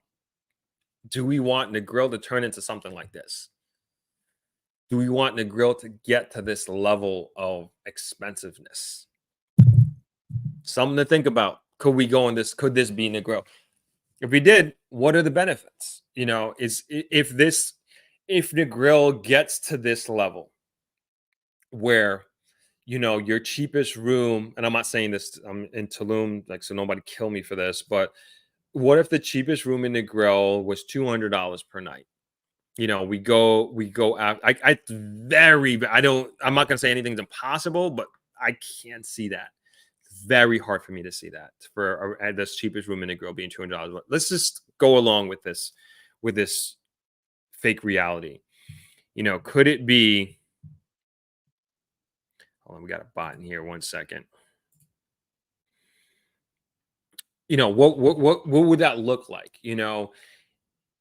Could it be done in a way where would or I should say, like, a better question, like, would this elevate the quality of life for the average Jamaican living in a grill? And imagine we had these are non all-inclusive prices. Imagine there were, like, many hotels that had rooms that were $1,000 a night, $1,200 a night, that were non all-inclusive.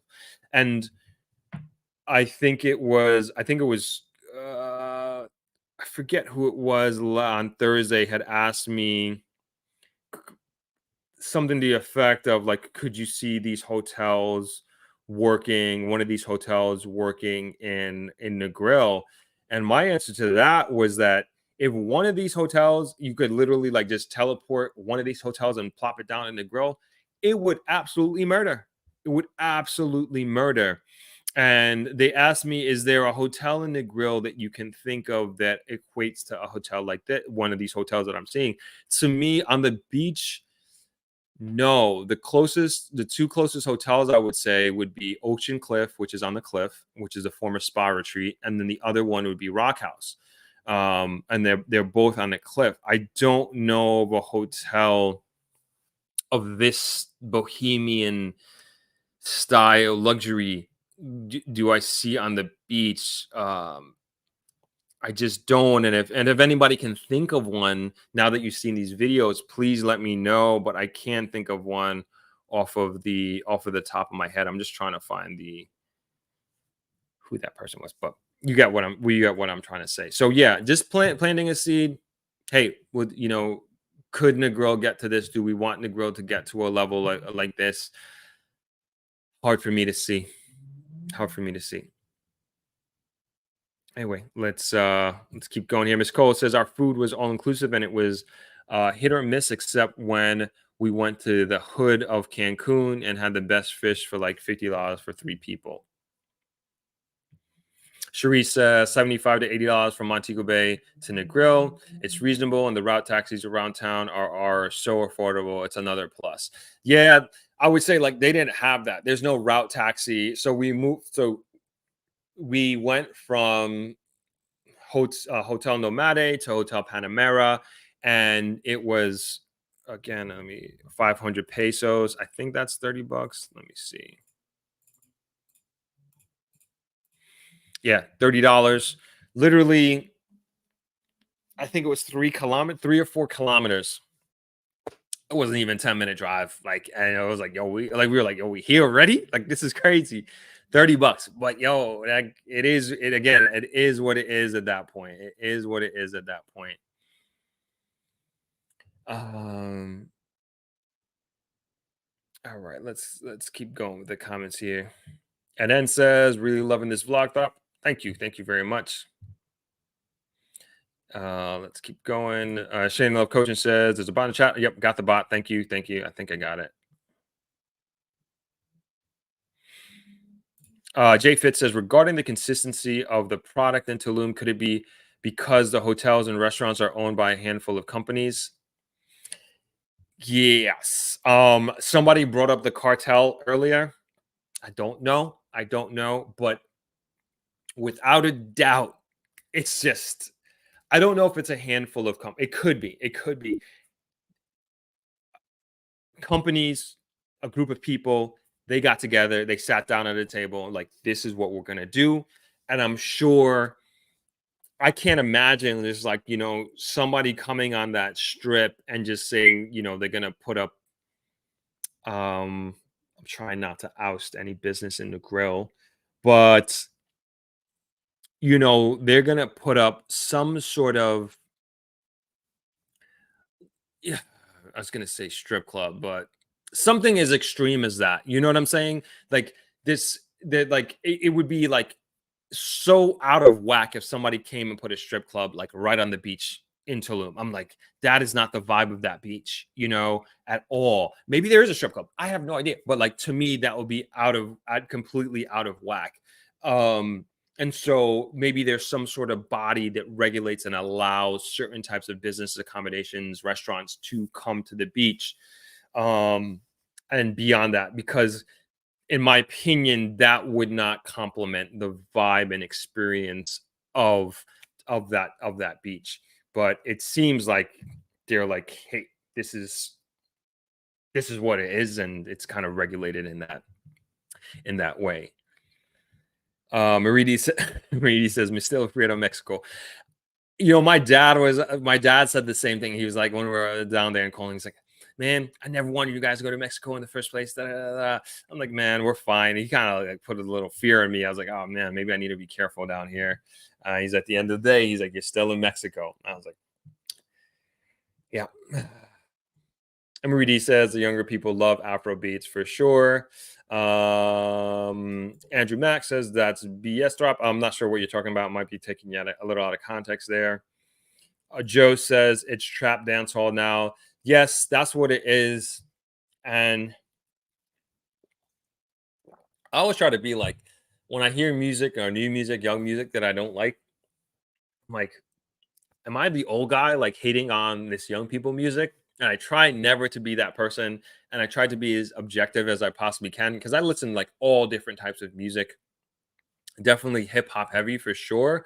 But um I like my dancehall too. I like my reggae for sure. But like the new stuff, the new trap stuff, like I just can't relate to at all. Like even the beat and everything, like just it's just not for me.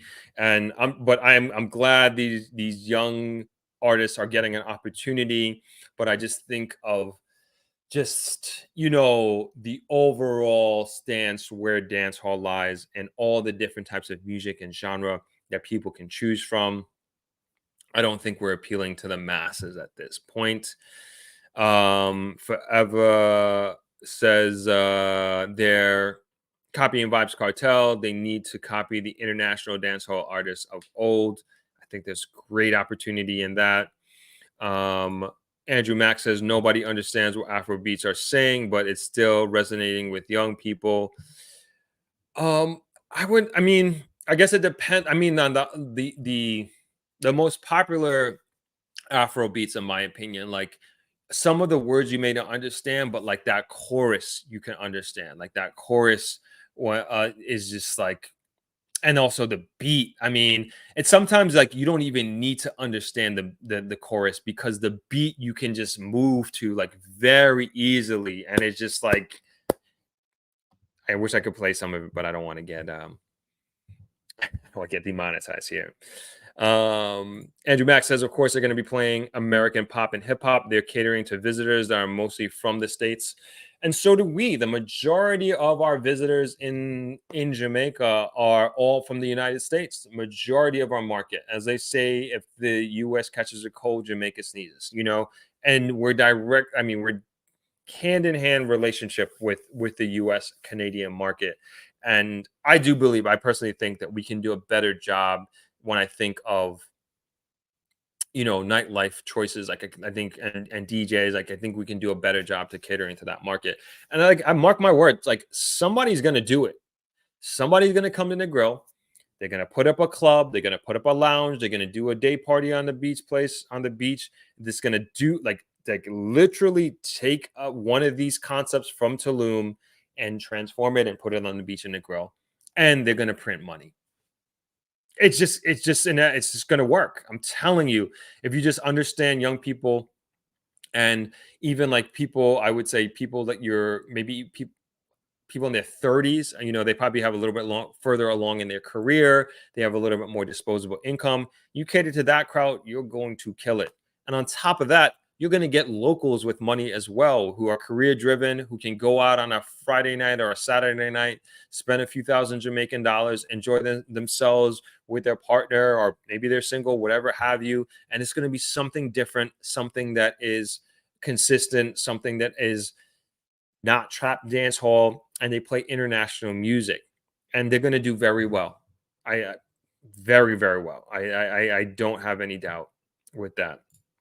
Jay Fitz says several countries I've visited. The music I heard in taxis was American music. Many countries like American music, especially Black American music. American music / artists are the standard. Kativa T says Negril will be the first retirement town. Could be. Marie D says, and the grill gets to this level, the regular people won't be able to afford it there. I said the same thing in Mexico. I'm like, man, how does the average local afford to come to a place like this? And I'm like, I was just like, you can't. I have no idea how much they like the excuse me, the workers get paid. I also, Winfield had brought up a good question. Like, how do they afford a taxi to get from the hotel to their home?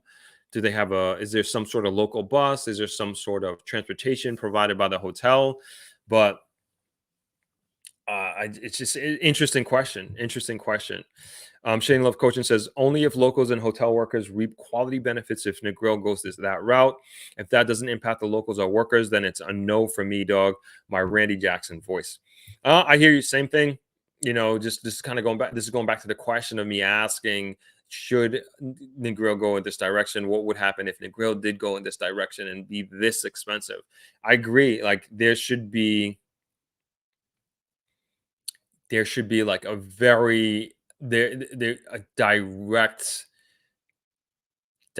benefit within the local communities. I mean, that's the only way. I agree totally. Cherie says so many people say they selfishly hope Negril doesn't get too much attention from foreign investors for the same reason. I kind of agree. Forever, unless the hotels are forced to pay the workers more, it doesn't matter the per night cost. Shana says impact in a positive way. Phil Brass says, is T Water Cottage still there? Nope, long gone. Long gone. Somebody actually recently bought that property. Corey MPA says, I asked about that last time, and with the answer that you gave, is that something that you could consider with the property you spoke about on the opposite side of the road? Yeah, for sure. This definitely opened up my eyes. This trip, I should say, opened up my eyes to that possibility. Jay Fitz says, I don't think higher hotel rates would trickle down to the local worker. It might increase the number of local workers, but not increase the hourly rate earned by locals.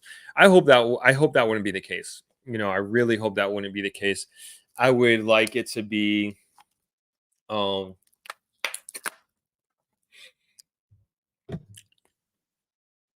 just thinking for us, like if we just as a hotelier, maybe it's not travelers, maybe it's another property or something like that. It's like if we were to charge that kind of money, I mean, in a big way, I like my mentality is like invest in the worker, because if you're paying that level of that kind of money, like the service that you'll be getting has to be top notch, has to be world class. Paying $1,000 a night for a place, it can't just be about the room. It has to be about the experience. And I remember talking to this was probably close to 10 years ago, to a rep that worked at one of these big online travel agencies. And this is like when we first were looking to do some renovations at Travelers, again, almost 10 years ago.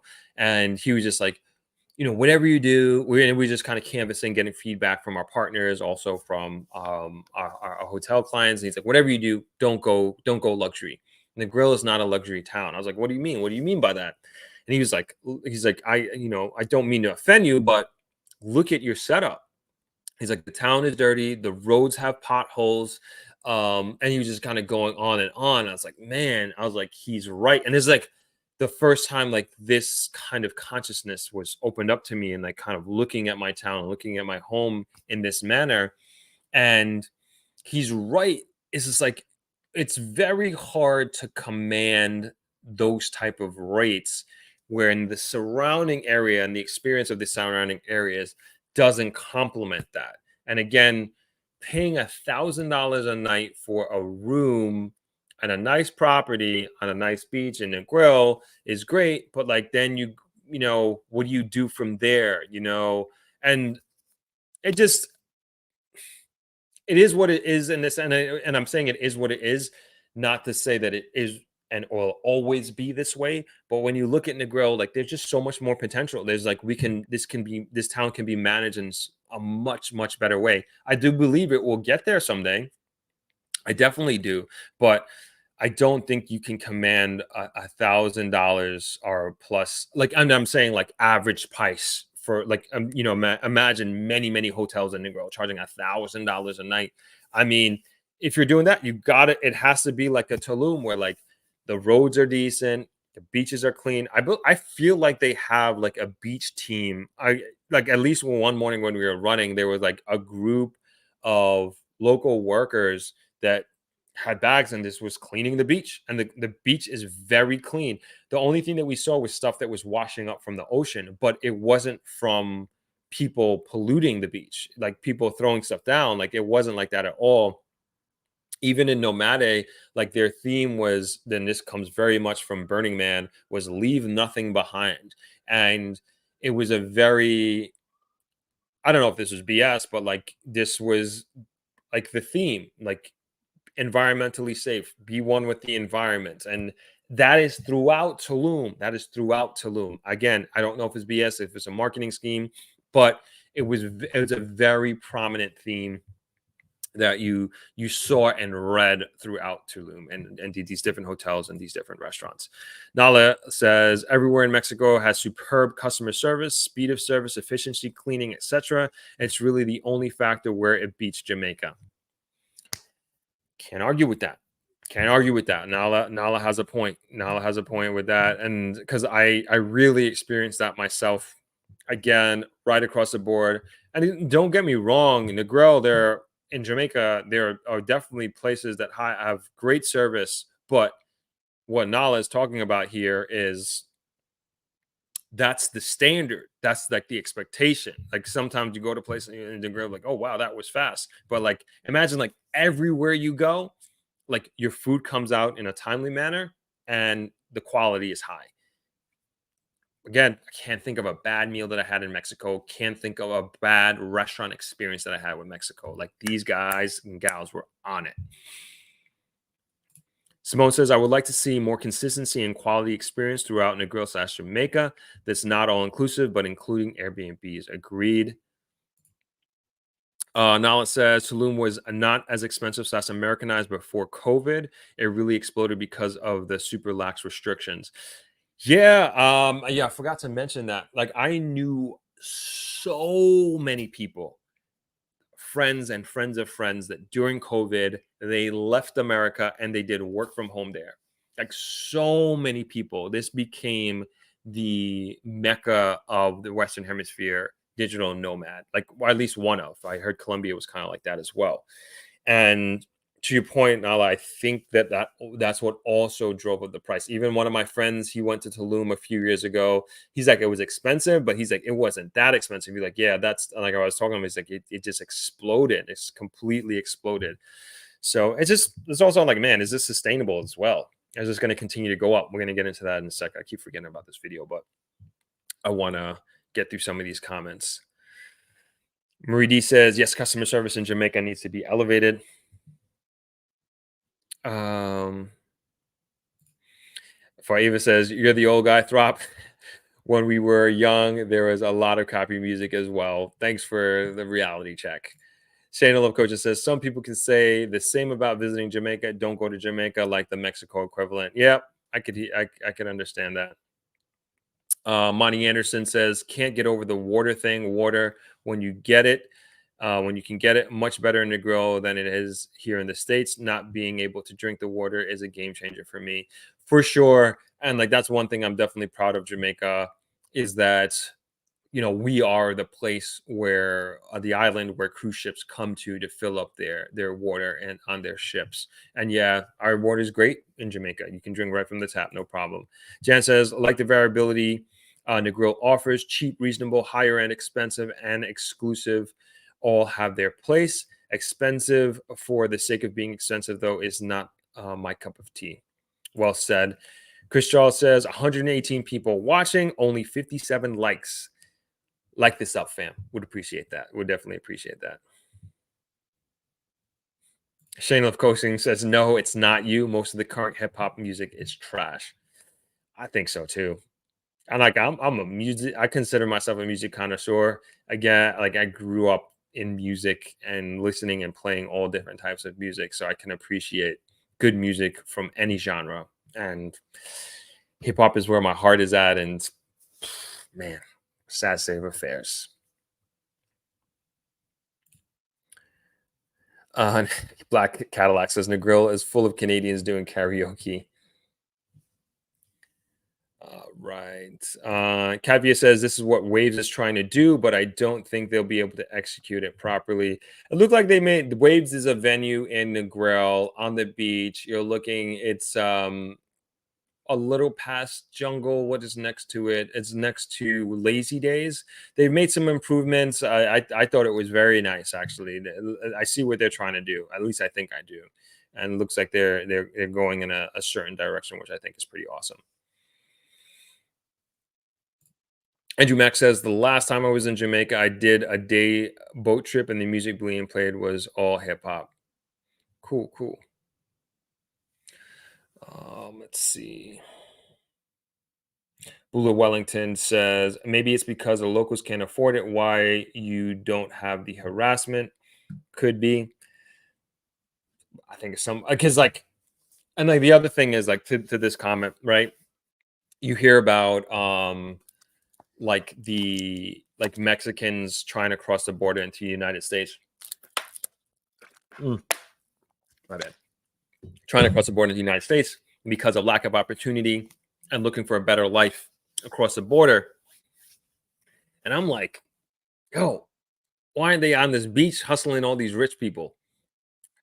Somebody's telling them they can't. Somebody's stopping them from doing that. And if you can afford $100 for breakfast for two, I'm sure you wouldn't mind buying like a trinket or a hat, or, for $5, $10. Like, I mean, and we're in, I would assume their season is the same season as Jamaica. September and October are the worst months in Jamaica for tourism and hospitality in general.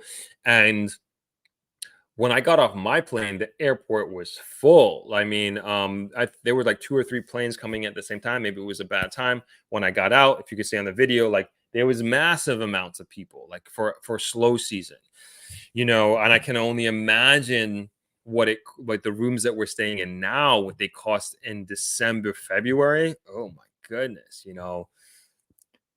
So I don't know. I don't know why there aren't more people trying to make a buck on that beach, but it's controlled by someone or somebody who knows. Simone says Negril would definitely explode financially if it offered better quote unquote safe quality entertainment that everyone could benefit, including the locals. Joe says, but hotels outside of Negril, like a Montego Bay and Ochi, do have those kind of rates, and it's same potholes in the road. Interesting. Yeah, you're right actually. I was thinking the first thing that as reading that I was thinking of oh my gosh, Jamaica Inn in Ocho Rios. Like I stayed there. Beautiful, very very nice hotel, great hospitality, great food. There you go. I stand corrected. Great, good point, Joe. Shane Love Coaching says there are some residential properties for sale in Atlanta that are in the hood.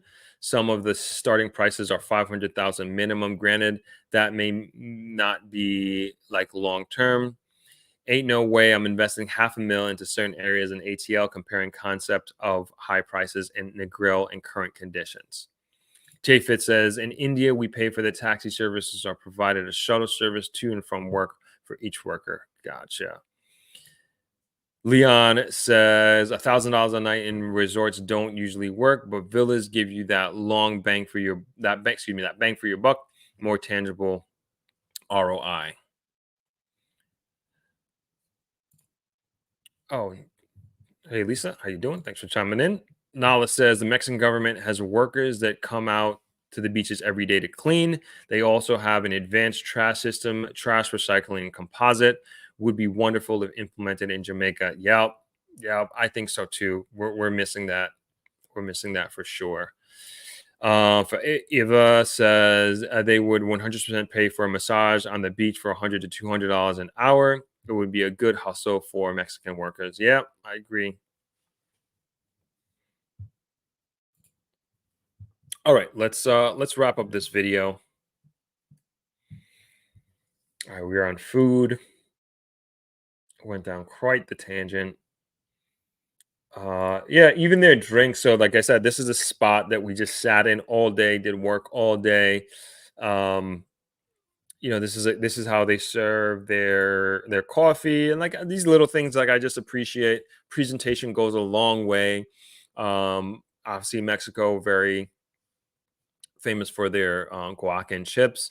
They had like all these exotic fruits. I don't know if you consider pomegranate exotic, but I thought that was cool that they put that in the guac along with the tomatoes. You can see on the far end of your screen. This is a fruit plate that we ordered on an evening for dinner. You can see the dragon fruit, the oranges, guava, love guava. And presentation is just great. Apples, the presentation is just great, like really, really great. Like put it on ice and everything like that. Super fresh. I appreciate it. And let's get into the infrastructure a little bit. I'm just gonna let this run. So this is the Tulum Road. Other thing I like about this road is very slow. Like this is the speed you go. You see that person on the 4x4, a lot of people on bicycles going from hotel to hotel because these taxis are so expensive. So you will see tons of young people, just not young people, tons of people on bicycles going from place to place instead of taking a taxi because it's so expensive. I think yeah, this is when we're going to the second hotel. This is when we're leaving. Oh geez, I'm sorry, I don't even have the video up. I was like talking to myself. All right, let's start over again. All right, let's start that again. Everything that I said about here's here's the road where you're driving through. This is like the Tulum Road, as I was saying, and like I said, very slow moving, not high speed. A lot of people biking. I think we just drove by somebody on a 4x4. Lots of those. This is us going from Hotel Nomade to Panamera. All right, so this is like towards this is when we're going to the airport. This is towards downtown Tulum. And again, tons and tons and tons of construction. It was the other thing too is like Tulum was very dusty. That's like one thing that I noticed like as soon as like I came in, very very dusty, and it's dusty from the construction because like everywhere they're doing stuff like take that for what you will. Like they're doing a lot of construction work. This looks like some sort of open air mall kind of thing that we're driving by. It'll be interesting to come back like in a year or two or something, like to check out some of these spaces.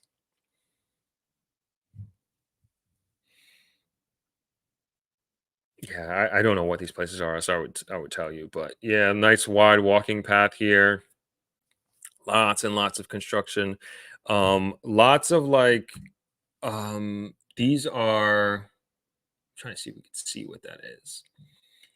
I believe these are like residential places. Yes, these are. Maybe you could look them up. Tulum 101. Just trying to catch these signs. That looks like another one. Again, lots of construction, lots of things happening all day, pretty much everywhere you went. This is like the downtown area. I'm just mad I didn't spend a lot of time here. I wish we had the second hotel that we stayed at. I wish we stayed in the downtown area just to get a better idea, because from what I understand in talking, we had spoken with a friend of a friend who's a local who lives in Tulum, who's been living there 3 years. He was just telling us about like all what's happening in Tulum, and he said the I have to look into this. These are his words, so don't quote me on this or take this to the bank by any means. But he said the rental market in Tulum recently crashed, and you can basically find very affordable rentals, and this is the area, this is like the up and coming area. So if we move from the beach to downtown Tulum, this is like the up and coming area that maybe you'd look to invest in, buy a home or buy an apartment or something like that. And a lot of, like, from what I understand, like new age construction and architecture. Like, this looks very nice, looks like a very nice residential building. This looks like, I don't even know, that could be office buildings, but who knows. I know, hotel and residence. So okay, there you go. Looks like Nala Hotel and Residence. I don't know if that means anything to you, Nala. Again, a lot of cool structures, cool designs, super modern. And this is just, again, moving outside of Tulum. Um, Looks like a pretty new hospital, and there's a couple of these, like these new hospitals that I was seeing.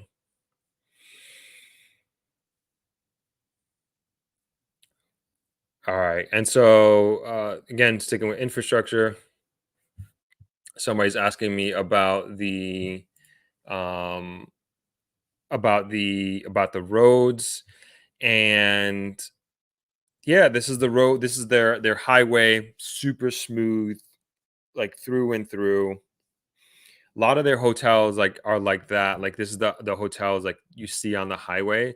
So this is a golf course, but like this is like the entrance for so many of these hotels, like super grand, super grand. I think I have a couple of them on here.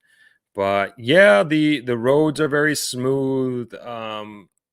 You'll see a lot of work. I think I got some workers working on them, and maintaining them for the most part. So I'm gonna skip ahead here. So I don't know where this is, but like this is, I think this is outside of Tulum. Like, this is kind of advanced, but you'll see a lot of American companies. We saw Office Depot, PetSmart, uh, and you'll see, and they're like, I've seen a couple of PetSmarts and a lot of Office Depots. As a matter of another Office Depot there, and like they really made their presence seen here. These American companies.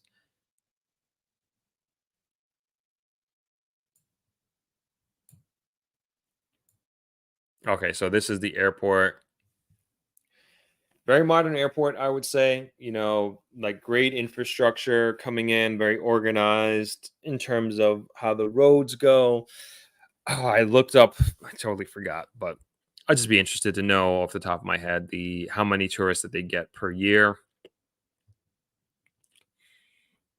But whatever it is, it obviously justifies the investment that they've made in their departure and arrival lounges.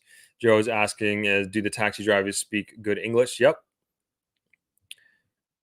very good. Never had a problem. Never had to try to use my non-Spanish skills. All right, yeah, we're going into the airport. It didn't take too much of the airport, but as you can see, really nice, super modern. This could be any American airport, really, if you think about it. A lot of American brands, Starbucks, of course, Mason Kaiser. First time I've heard of this. Apparently, this is a very famous bakery here in New York or the United States. And that's it. That's the end of the video. Yeah. So that was cool sharing that with you all. I hope you enjoyed it. But that's like as much as the media as like I was able to put together very quickly earlier today to try to share with you my experience in Mexico. But there's a lot to be learned. I think from being down there, and then again, like kind of what opened up this discussion, like the last few years, just been hearing so many times, like Negril, excuse me, Negril could be, Negril should be, sorry, could be, should be the next Tulum. And it's like, man, what do we want that? What can we learn from that? What do we want to avoid? Speaking with my friend who knows Tulum very well, and he's one of the people that says that Negril could be the next Tulum, but he's also saying like we it shouldn't be the next Tulum in the sense that we should learn from Tulum, and from what he was telling me, Tulum made a lot of environmental mistakes. Forget what do you somebody can help me with this. What do you call the underwater sonestas? They have like these underwater lakes or caverns that are indigenous to Mexico, and I think from what he was telling me with the development of Tulum, that they unfortunately polluted a lot of them, and so like now they're retroactively trying to fix that. But I think we can learn a lot from that situation. Like we don't want to destroy our environment. I've mentioned many times here like how important the Great Morass is to the ecosystem of Negril, and we want to maintain that being a protected area and protecting the animals, insects, and birds that live there for sure.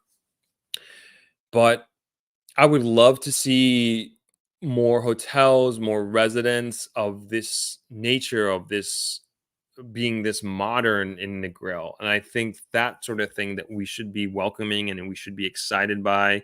And even being there, I'm like, man, thank you, OGMCM, Cenote. That's what they are. These underwater taverns are underwater lakes, as they call them. So, and as I said earlier, I think they could do, I mean, any one of these hotels, if you plop them on the beach in Negril, it's going to print money. It's going to do so well. Anybody who's been to Negril, like you would appreciate like having those types of accommodations, and then also being able to enjoy the culture of Negril, because that's, and for Jamaica, because like that's the biggest selling point. As much as I say, one of the biggest selling points of Negril and of Jamaica is the cultural experience that you have, right? And the relationships that you are able to develop with locals. And I think the disadvantage that you have with a Mexico per se is the language barrier, and it just would be innately harder to develop relationships with locals and people there because of the language barrier. Whereas Jamaica is like, it's English. Yeah, it's patois, but it's still English, and you can really do, and it has happened like in many ways that like people meet people for the first time, whether it's through love, whether it's through friendship, whether it's through business partnership. These things develop very just naturally, going to Jamaica, and like people fall in love with Jamaica like the first time that they go there unexpectedly. And as much as I saying about the peacefulness of Tulum, and really the lack of, what would I say? Not genuine. That's not the word that I'm looking for, but the lack of, what would I like, a non-professional interaction with a local. Like you don't have a lot of opportunities to do that in Mexico. Like you're interacting with locals unless you go outside of the resort area, perhaps. And again, I didn't do a lot of hanging out. Like I didn't go to any bars, or I didn't go to any nightlife or day parties. So maybe a lot of local Mexicans do go to these parties, but I wouldn't know. I didn't have that opportunity. But whereas in Negril, like you are Jamaica in general, like you're you're always going to interact with locals, like always, whether you're going to a restaurant, whether you're going to a nightclub, whether you're going to a bar, and it's just also them enjoying the environment, them enjoying the venue like you are. And so also even just kind of walking along the beach. And so I think there's something to be said about that in terms of like this experience and the opportunity to form a very heartfelt, genuine bond with a person or people from a different country and a different culture. And I think that's a huge advantage that Jamaica has. Huge, huge advantage. But now, like, can you combine that advantage, like all these advantages that we've been talking about, of the beautiful sunset, the beautiful white sand beach of Negril, the the tranquility and clearness of the water, and how even it is, and how just peaceful and lake like that it is, and you combine that with an accommodation that it is to this level and to this magnitude, with the service and the food that complements it. And like the food in Jamaica is definitely as great as the food is in Mexico. Like I definitely think, and obviously I'm very biased, I definitely think Jamaican food is better for sure. I mean, I'm Jamaican. I love Jamaican food. So it's amongst my most favorite food in the world. I love Mexican food as well, but we compete with them gastronomically as well in a huge, huge, mega way. And this is like, man, imagine just taking like the innate competitive advantages that we have that they don't have. And the advantages that they have, I believe the most of them is like they had to invest in them. A lot of the advantages that we have, we don't have to invest in. Like we're not investing in our people, we're not investing in our culture. Like this stuff is just is what it is with Jamaica. We don't have to invest in our food, but where we do have to invest is like we have to invest in our infrastructure. We have to invest in our roads. We have to invest in the level and quality of service that we offer, how fast we get our food, the rooms. And I'll also like, let's broaden that out outside of hospitality, but even like the infrastructure of our residential complexes and the variety of those. Like we don't have those, although I haven't seen any of that in Tulum, but I can imagine if like your hotels look like this on such a consistent basis, I can only imagine what the residential aspect of it looks like. You know, I'm sure if it's not on par, how far below that can it be? So I just think that there are a lot of opportunities to learn from Tulum. Do we want to be the next Tulum? I don't think so. You know, do we want to charge $100 for two people for breakfast? I just think that's kind of OD. You know, I think that, I mean, and Jamaica is just such, it's just a place that I like, I feel, and specifically the Negril, like the world should have access to, and the world should be able to come and see, regardless of what your socioeconomic background is. And it should maintain or be maintained in a way that just a large spectrum of different type of people can come and enjoy. And it should be, and somebody said this earlier in the comments, that what they like about Negril is that you have accommodations for that wide spectrum. I just think we can have a little bit more consistency in that. And my thinking with that, and like don't get me wrong, we have great accommodations in Negril. We have great accommodations in Negril. But like my thinking in that is that if we have this type of investment, that it hopefully it will drive the need for infrastructure. It will drive the need, like, yo, our roads need to be paved. We need stoplights. All of our lights need to be working. The shared user path needs lights. That needs to be paved. And so like I hope it drives that out to, hey, we need more housing for our workers. We need more modern housing for our workers. So I hope it, like, my hope is like it drives all of that. Two last things I want to mention before we close out here is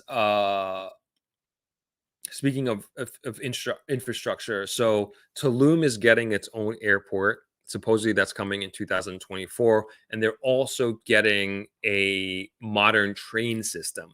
So you'll be able to, from what I understand, haven't researched this myself, but this is what I've been told by locals, is that you'll be able to fly directly into Tulum as opposed to Cancun. So you won't have to take that 2 hour drive anymore.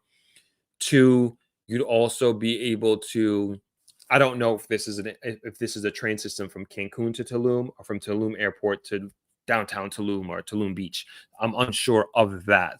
Nonetheless, my point is they have invested heavily on their transportation infrastructure, and this is going to pay dividends for many generations down the road, many generations.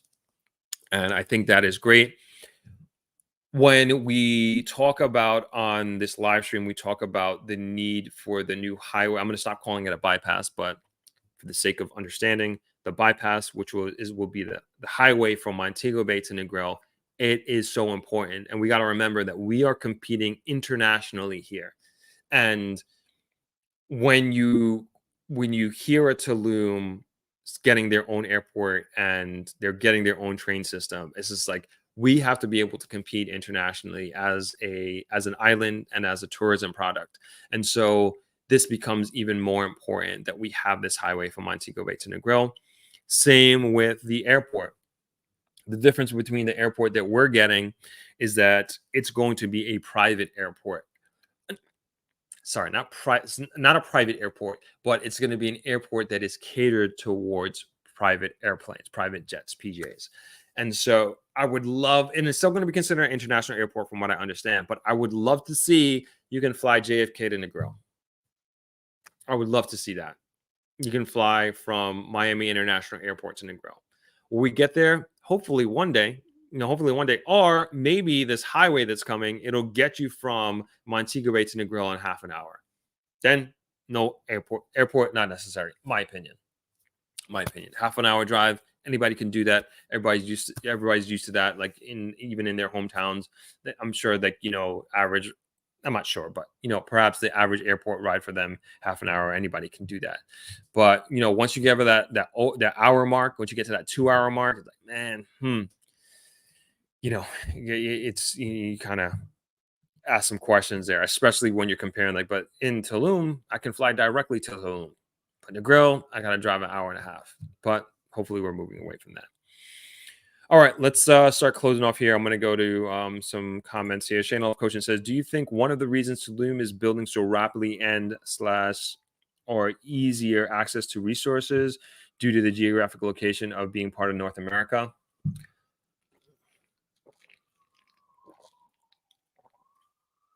Yeah, I think that has something to do with it.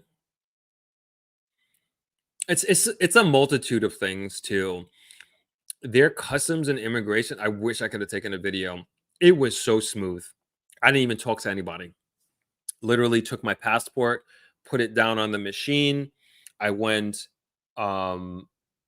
these like glass doors opened. I went in, they closed behind me. Some camera scanned me and I was gone. Didn't talk to anybody, nothing. Got my luggage and walked out. Very simple, 1, 2, 3. And so these are things that you appreciate. Jamaica, man, depends. And maybe I came in a good time.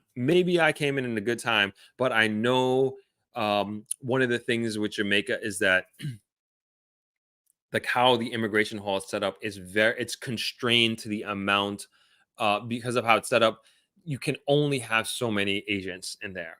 So my thing is just like, let's get some of these machines that Mexico has. Whatever, I don't know what they are, but it was just so 1, 2, 3.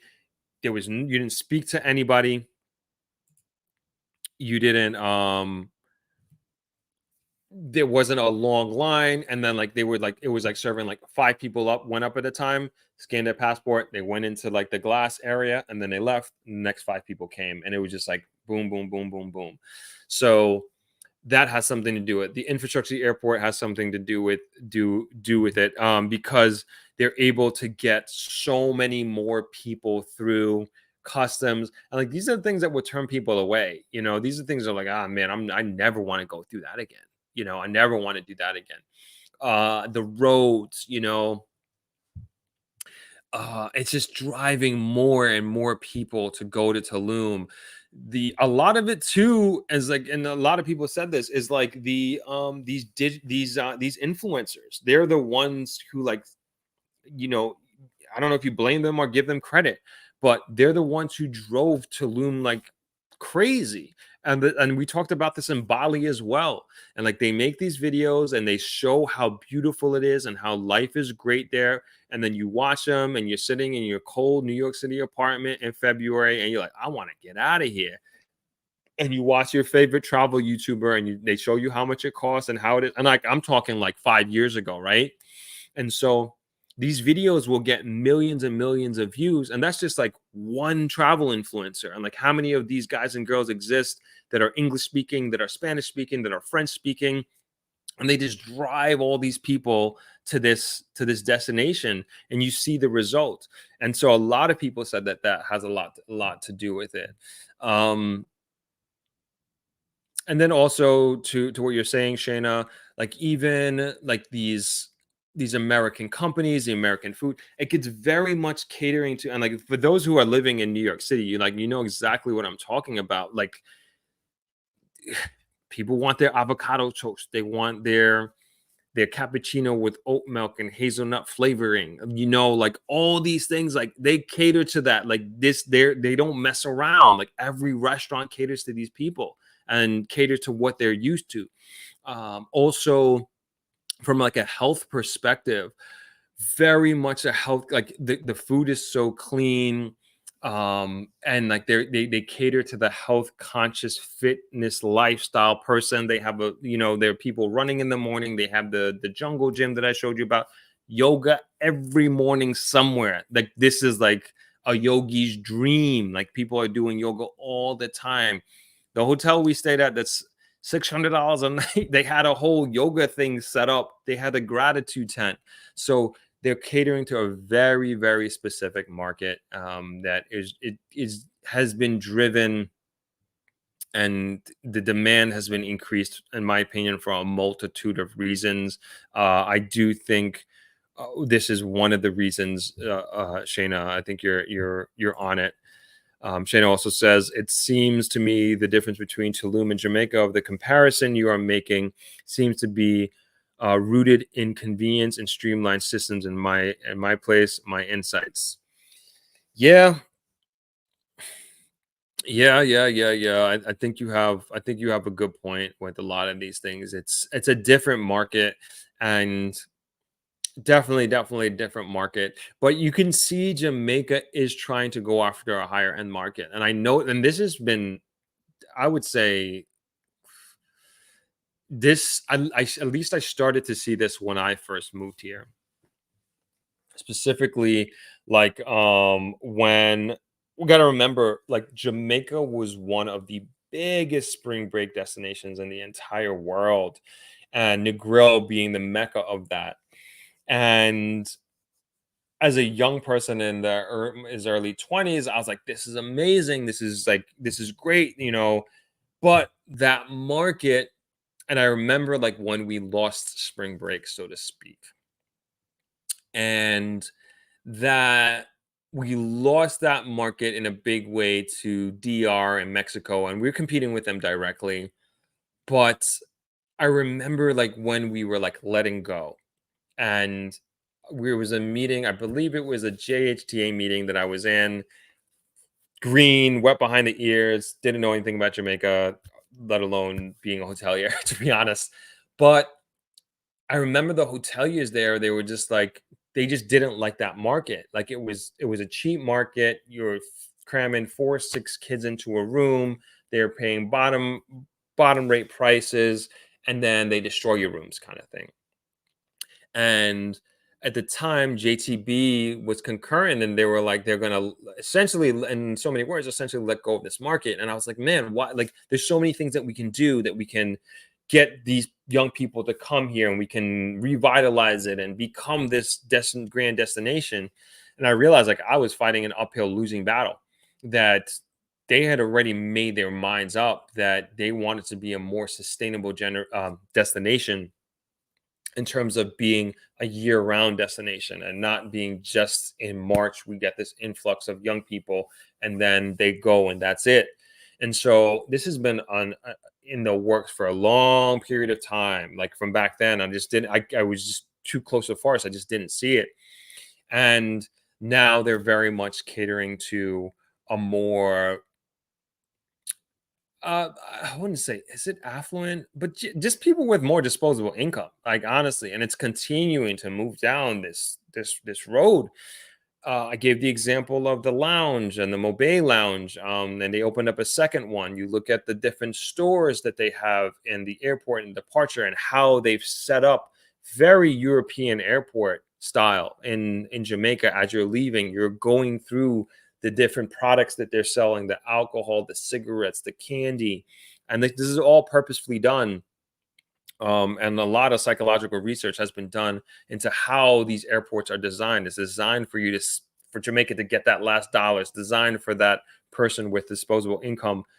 And even the lounges, like I said, like before, like lounges are for people who are like, what would I call, like just people who are very in tune with like credit card benefits and lounge benefits and that sort of thing. So it's a different level of people that Jamaica is going for, and no longer the spring breaker. And I remember years ago, and I'd venture to even say the even in recent times, the Minister of Tourism, he's been doing a really good job of going after these emerging markets. And I know he's continuing to go after markets like China, um, India, but I remember him saying with China specifically, one thing that they look for when they go on vacations and they're going to come so far is these luxury brands, and we don't have them.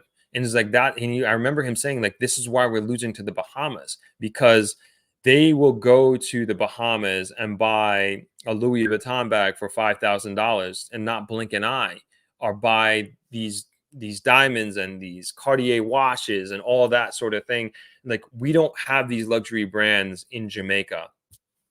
And I remember he was making a push for this to get this type of clientele and to get um the growing middle class in China to come, at least back then, to come to Jamaica and to spend their dollars with us. And so when you get that market, we also have to have the accommodations and infrastructure for that type of market. So Jamaica's going in that direction, in a big way. And like I said, they've been doing that in their own way, in a slow process. But to me, my experience was in them letting go of the cheaper market, so to speak, was with spring break, and I was very much involved in that. Joe says Tulum is for Gen Z. Yeah, I don't know how Gen Z afford Tulum. Honestly, I really don't. I really don't. But and I'll say one more thing on that. It's just like we do have to cater to young people, because young people are eventually going to be today's baby boomers. Young people are going to be the breadwinners of society at some point. And it's just like, we got to get them in early. We got to get them in and having these fond memories of Jamaica from when they were young. So when they get married, they have kids, or they're more advanced in their career, that they can come and stay in the higher end products that we have to offer, or be able to go do shopping for higher end luxury items because we have it available. Eventually we do want to get young people here. And maybe that's to an earlier point somebody was making about different types of accommodation to have it affordable for young people. Different accommodations, like to be able to say have a room that's decent, and you can do a 40 or $50 a night. And that was Negril. Our bungalows, I remember we were selling our bungalows for um man, back in the day, I want to say $30 a night. Granted, it was non-AC fan cooled room, but you were on the beach. $30 a day, you had a bed. But that's hard to find in the grill these days. That's hard to find. And it's also, we got to think about the modern traveler, and now our bungalows, which are no longer bungalows, but they're cottages. They've been refurbished, they're AC, they have drywall, they have, they are our most sought after room right now. And we're talking about almost $200 a night for those rooms. And but again, you're on the beach, modern accommodations, and people are willing to pay for that, and to be comfortable and to live in these modern accommodations. So um it's just kind of telling when you look at it from that perspective. Jen says the NAFTA, now called USMCA trade agreement, likely also facilitates ease of personal travel processing between US and Mexico, bigger jurisdictional differences between US and JA. Yep, I can see that. I can see that. Conceivity, that's actually perfect for Jamaica. Luxury actually suits Jamaica. Jamaicans' energy, if you can feel it, is very unique. Basically, anything that exemplifies Beyonce will do well in Jamaica. Unique, one of a kind, high-end luxury quality that all suits Jamaica. Jay Fitz says, today young people are more willing to spend their money on experiences versus mortgage. 100% believe that. 100% believe that. Sari D says, those aspects of investors is what I can appreciate. My only hope is that it doesn't take away from the laid back, beautiful cultural vibe in Negril, or worse, damage the environment. If investors care about the people and country, then bravo, we love it. Thank you. Well said.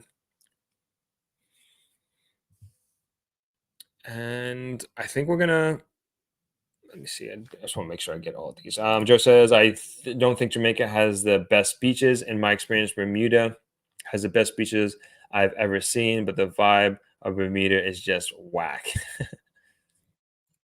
Mark McCarthy says that's one of our specialties, public relations, and that with breathtaking views, etc. Jamaica is way beyond better to do business and be successful. I think so too. I would like to think so, because I haven't done business in Mexico.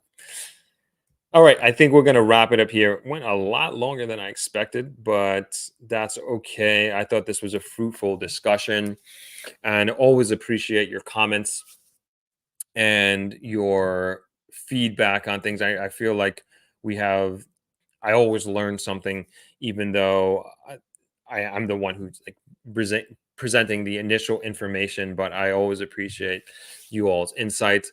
And this was fun, just kind of sharing this experience. And kind of, if you've been on this live stream before, you know, we've had these discussions of like Tulum versus Negril, Negril versus Tulum. Could Negril be the next Tulum? And then finally, eventually, I get to experience that myself and share my experience with you all. If you want to be a part of the inside information, if you will, of these videos that I was alluding to earlier, of the hotel reviews and a little bit more behind the scenes inside baseball, we're going to have those videos up later this week for our channel members and our Patreons. And you can sign up. I believe there's a link below in this video. It should be, at least, to become a channel member. And we have a bunch of exclusive videos in there as well. We're going to do, no, then that's it. I was going to overcommit, as I usually do. All right. And we're going to leave it there. Oh, Andrew Mack says, how can I go on one of those retreats? If you go to paradiseandvibe.com, you can go there. You can, hold on, let me do that. They have another retreat in Brazil in February, as a matter of fact. I'm not sure if I'm going on that one, but yeah, it's a great group. Second one I've been on, and I can definitely say I highly, highly recommend it. And check them out. They're pretty good. I had one of the owners come on, Ayana. We did a live stream, I think about 2 months ago at this point. But yeah, gonna leave it there. And yeah, we got we'll see you again on Thursday. Thursday live stream. We're back to our normal schedule. Excuse me. We're back to our normal schedule. Thanks for joining. Please hit that like button on the way out. It definitely helps out tremendously. I'm going to leave you with the Throp X trailer. Make sure to get your tickets virtually if you can't make it in person. We have a few in-person tickets available. And I will see you all on Thursday. Peace, everybody. Have a great week. Hey. There's been so much interest in the economic boom that's been happening in Jamaica, both on the investment side and also as a place to move to. Let me tell you about a conference that might help you with this stuff. ThropX is a 5-day Jamaica investment conference that takes place from November 13th to November 17th at the beautiful Travelers Beach Resort in Negril, Jamaica. This includes 2 full days of expert panel presentations on all aspects of moving to and investing in Jamaica. This includes the brightest minds in the Jamaican real estate market, certified financial advisors from the most prestigious financial groups in Jamaica, banking professionals from the most esteemed banking institutions in Jamaica, among others. If you are thinking about moving to Jamaica, this conference is the perfect opportunity to have direct access to not only individuals who have achieved your dream of moving to Jamaica, but you'll also be among like-minded conference goers who are also trying to move to Jamaica. In addition, there will be one full day dedicated to touring both residential and commercial real estate for sale in the greater Negril area to give you a tangible idea of the real estate landscape in Jamaica. There will be exclusive properties for sale on this tour that you will not find listed anywhere else. If you are even remotely considering moving to or investing in Jamaica, this is the conference for you. This is the best way to dip your toe in the water of figuring out whether Jamaica is the right place for you to invest and to live. For more information, please visit thropx.com and join our mailing list. I look forward to seeing you in November.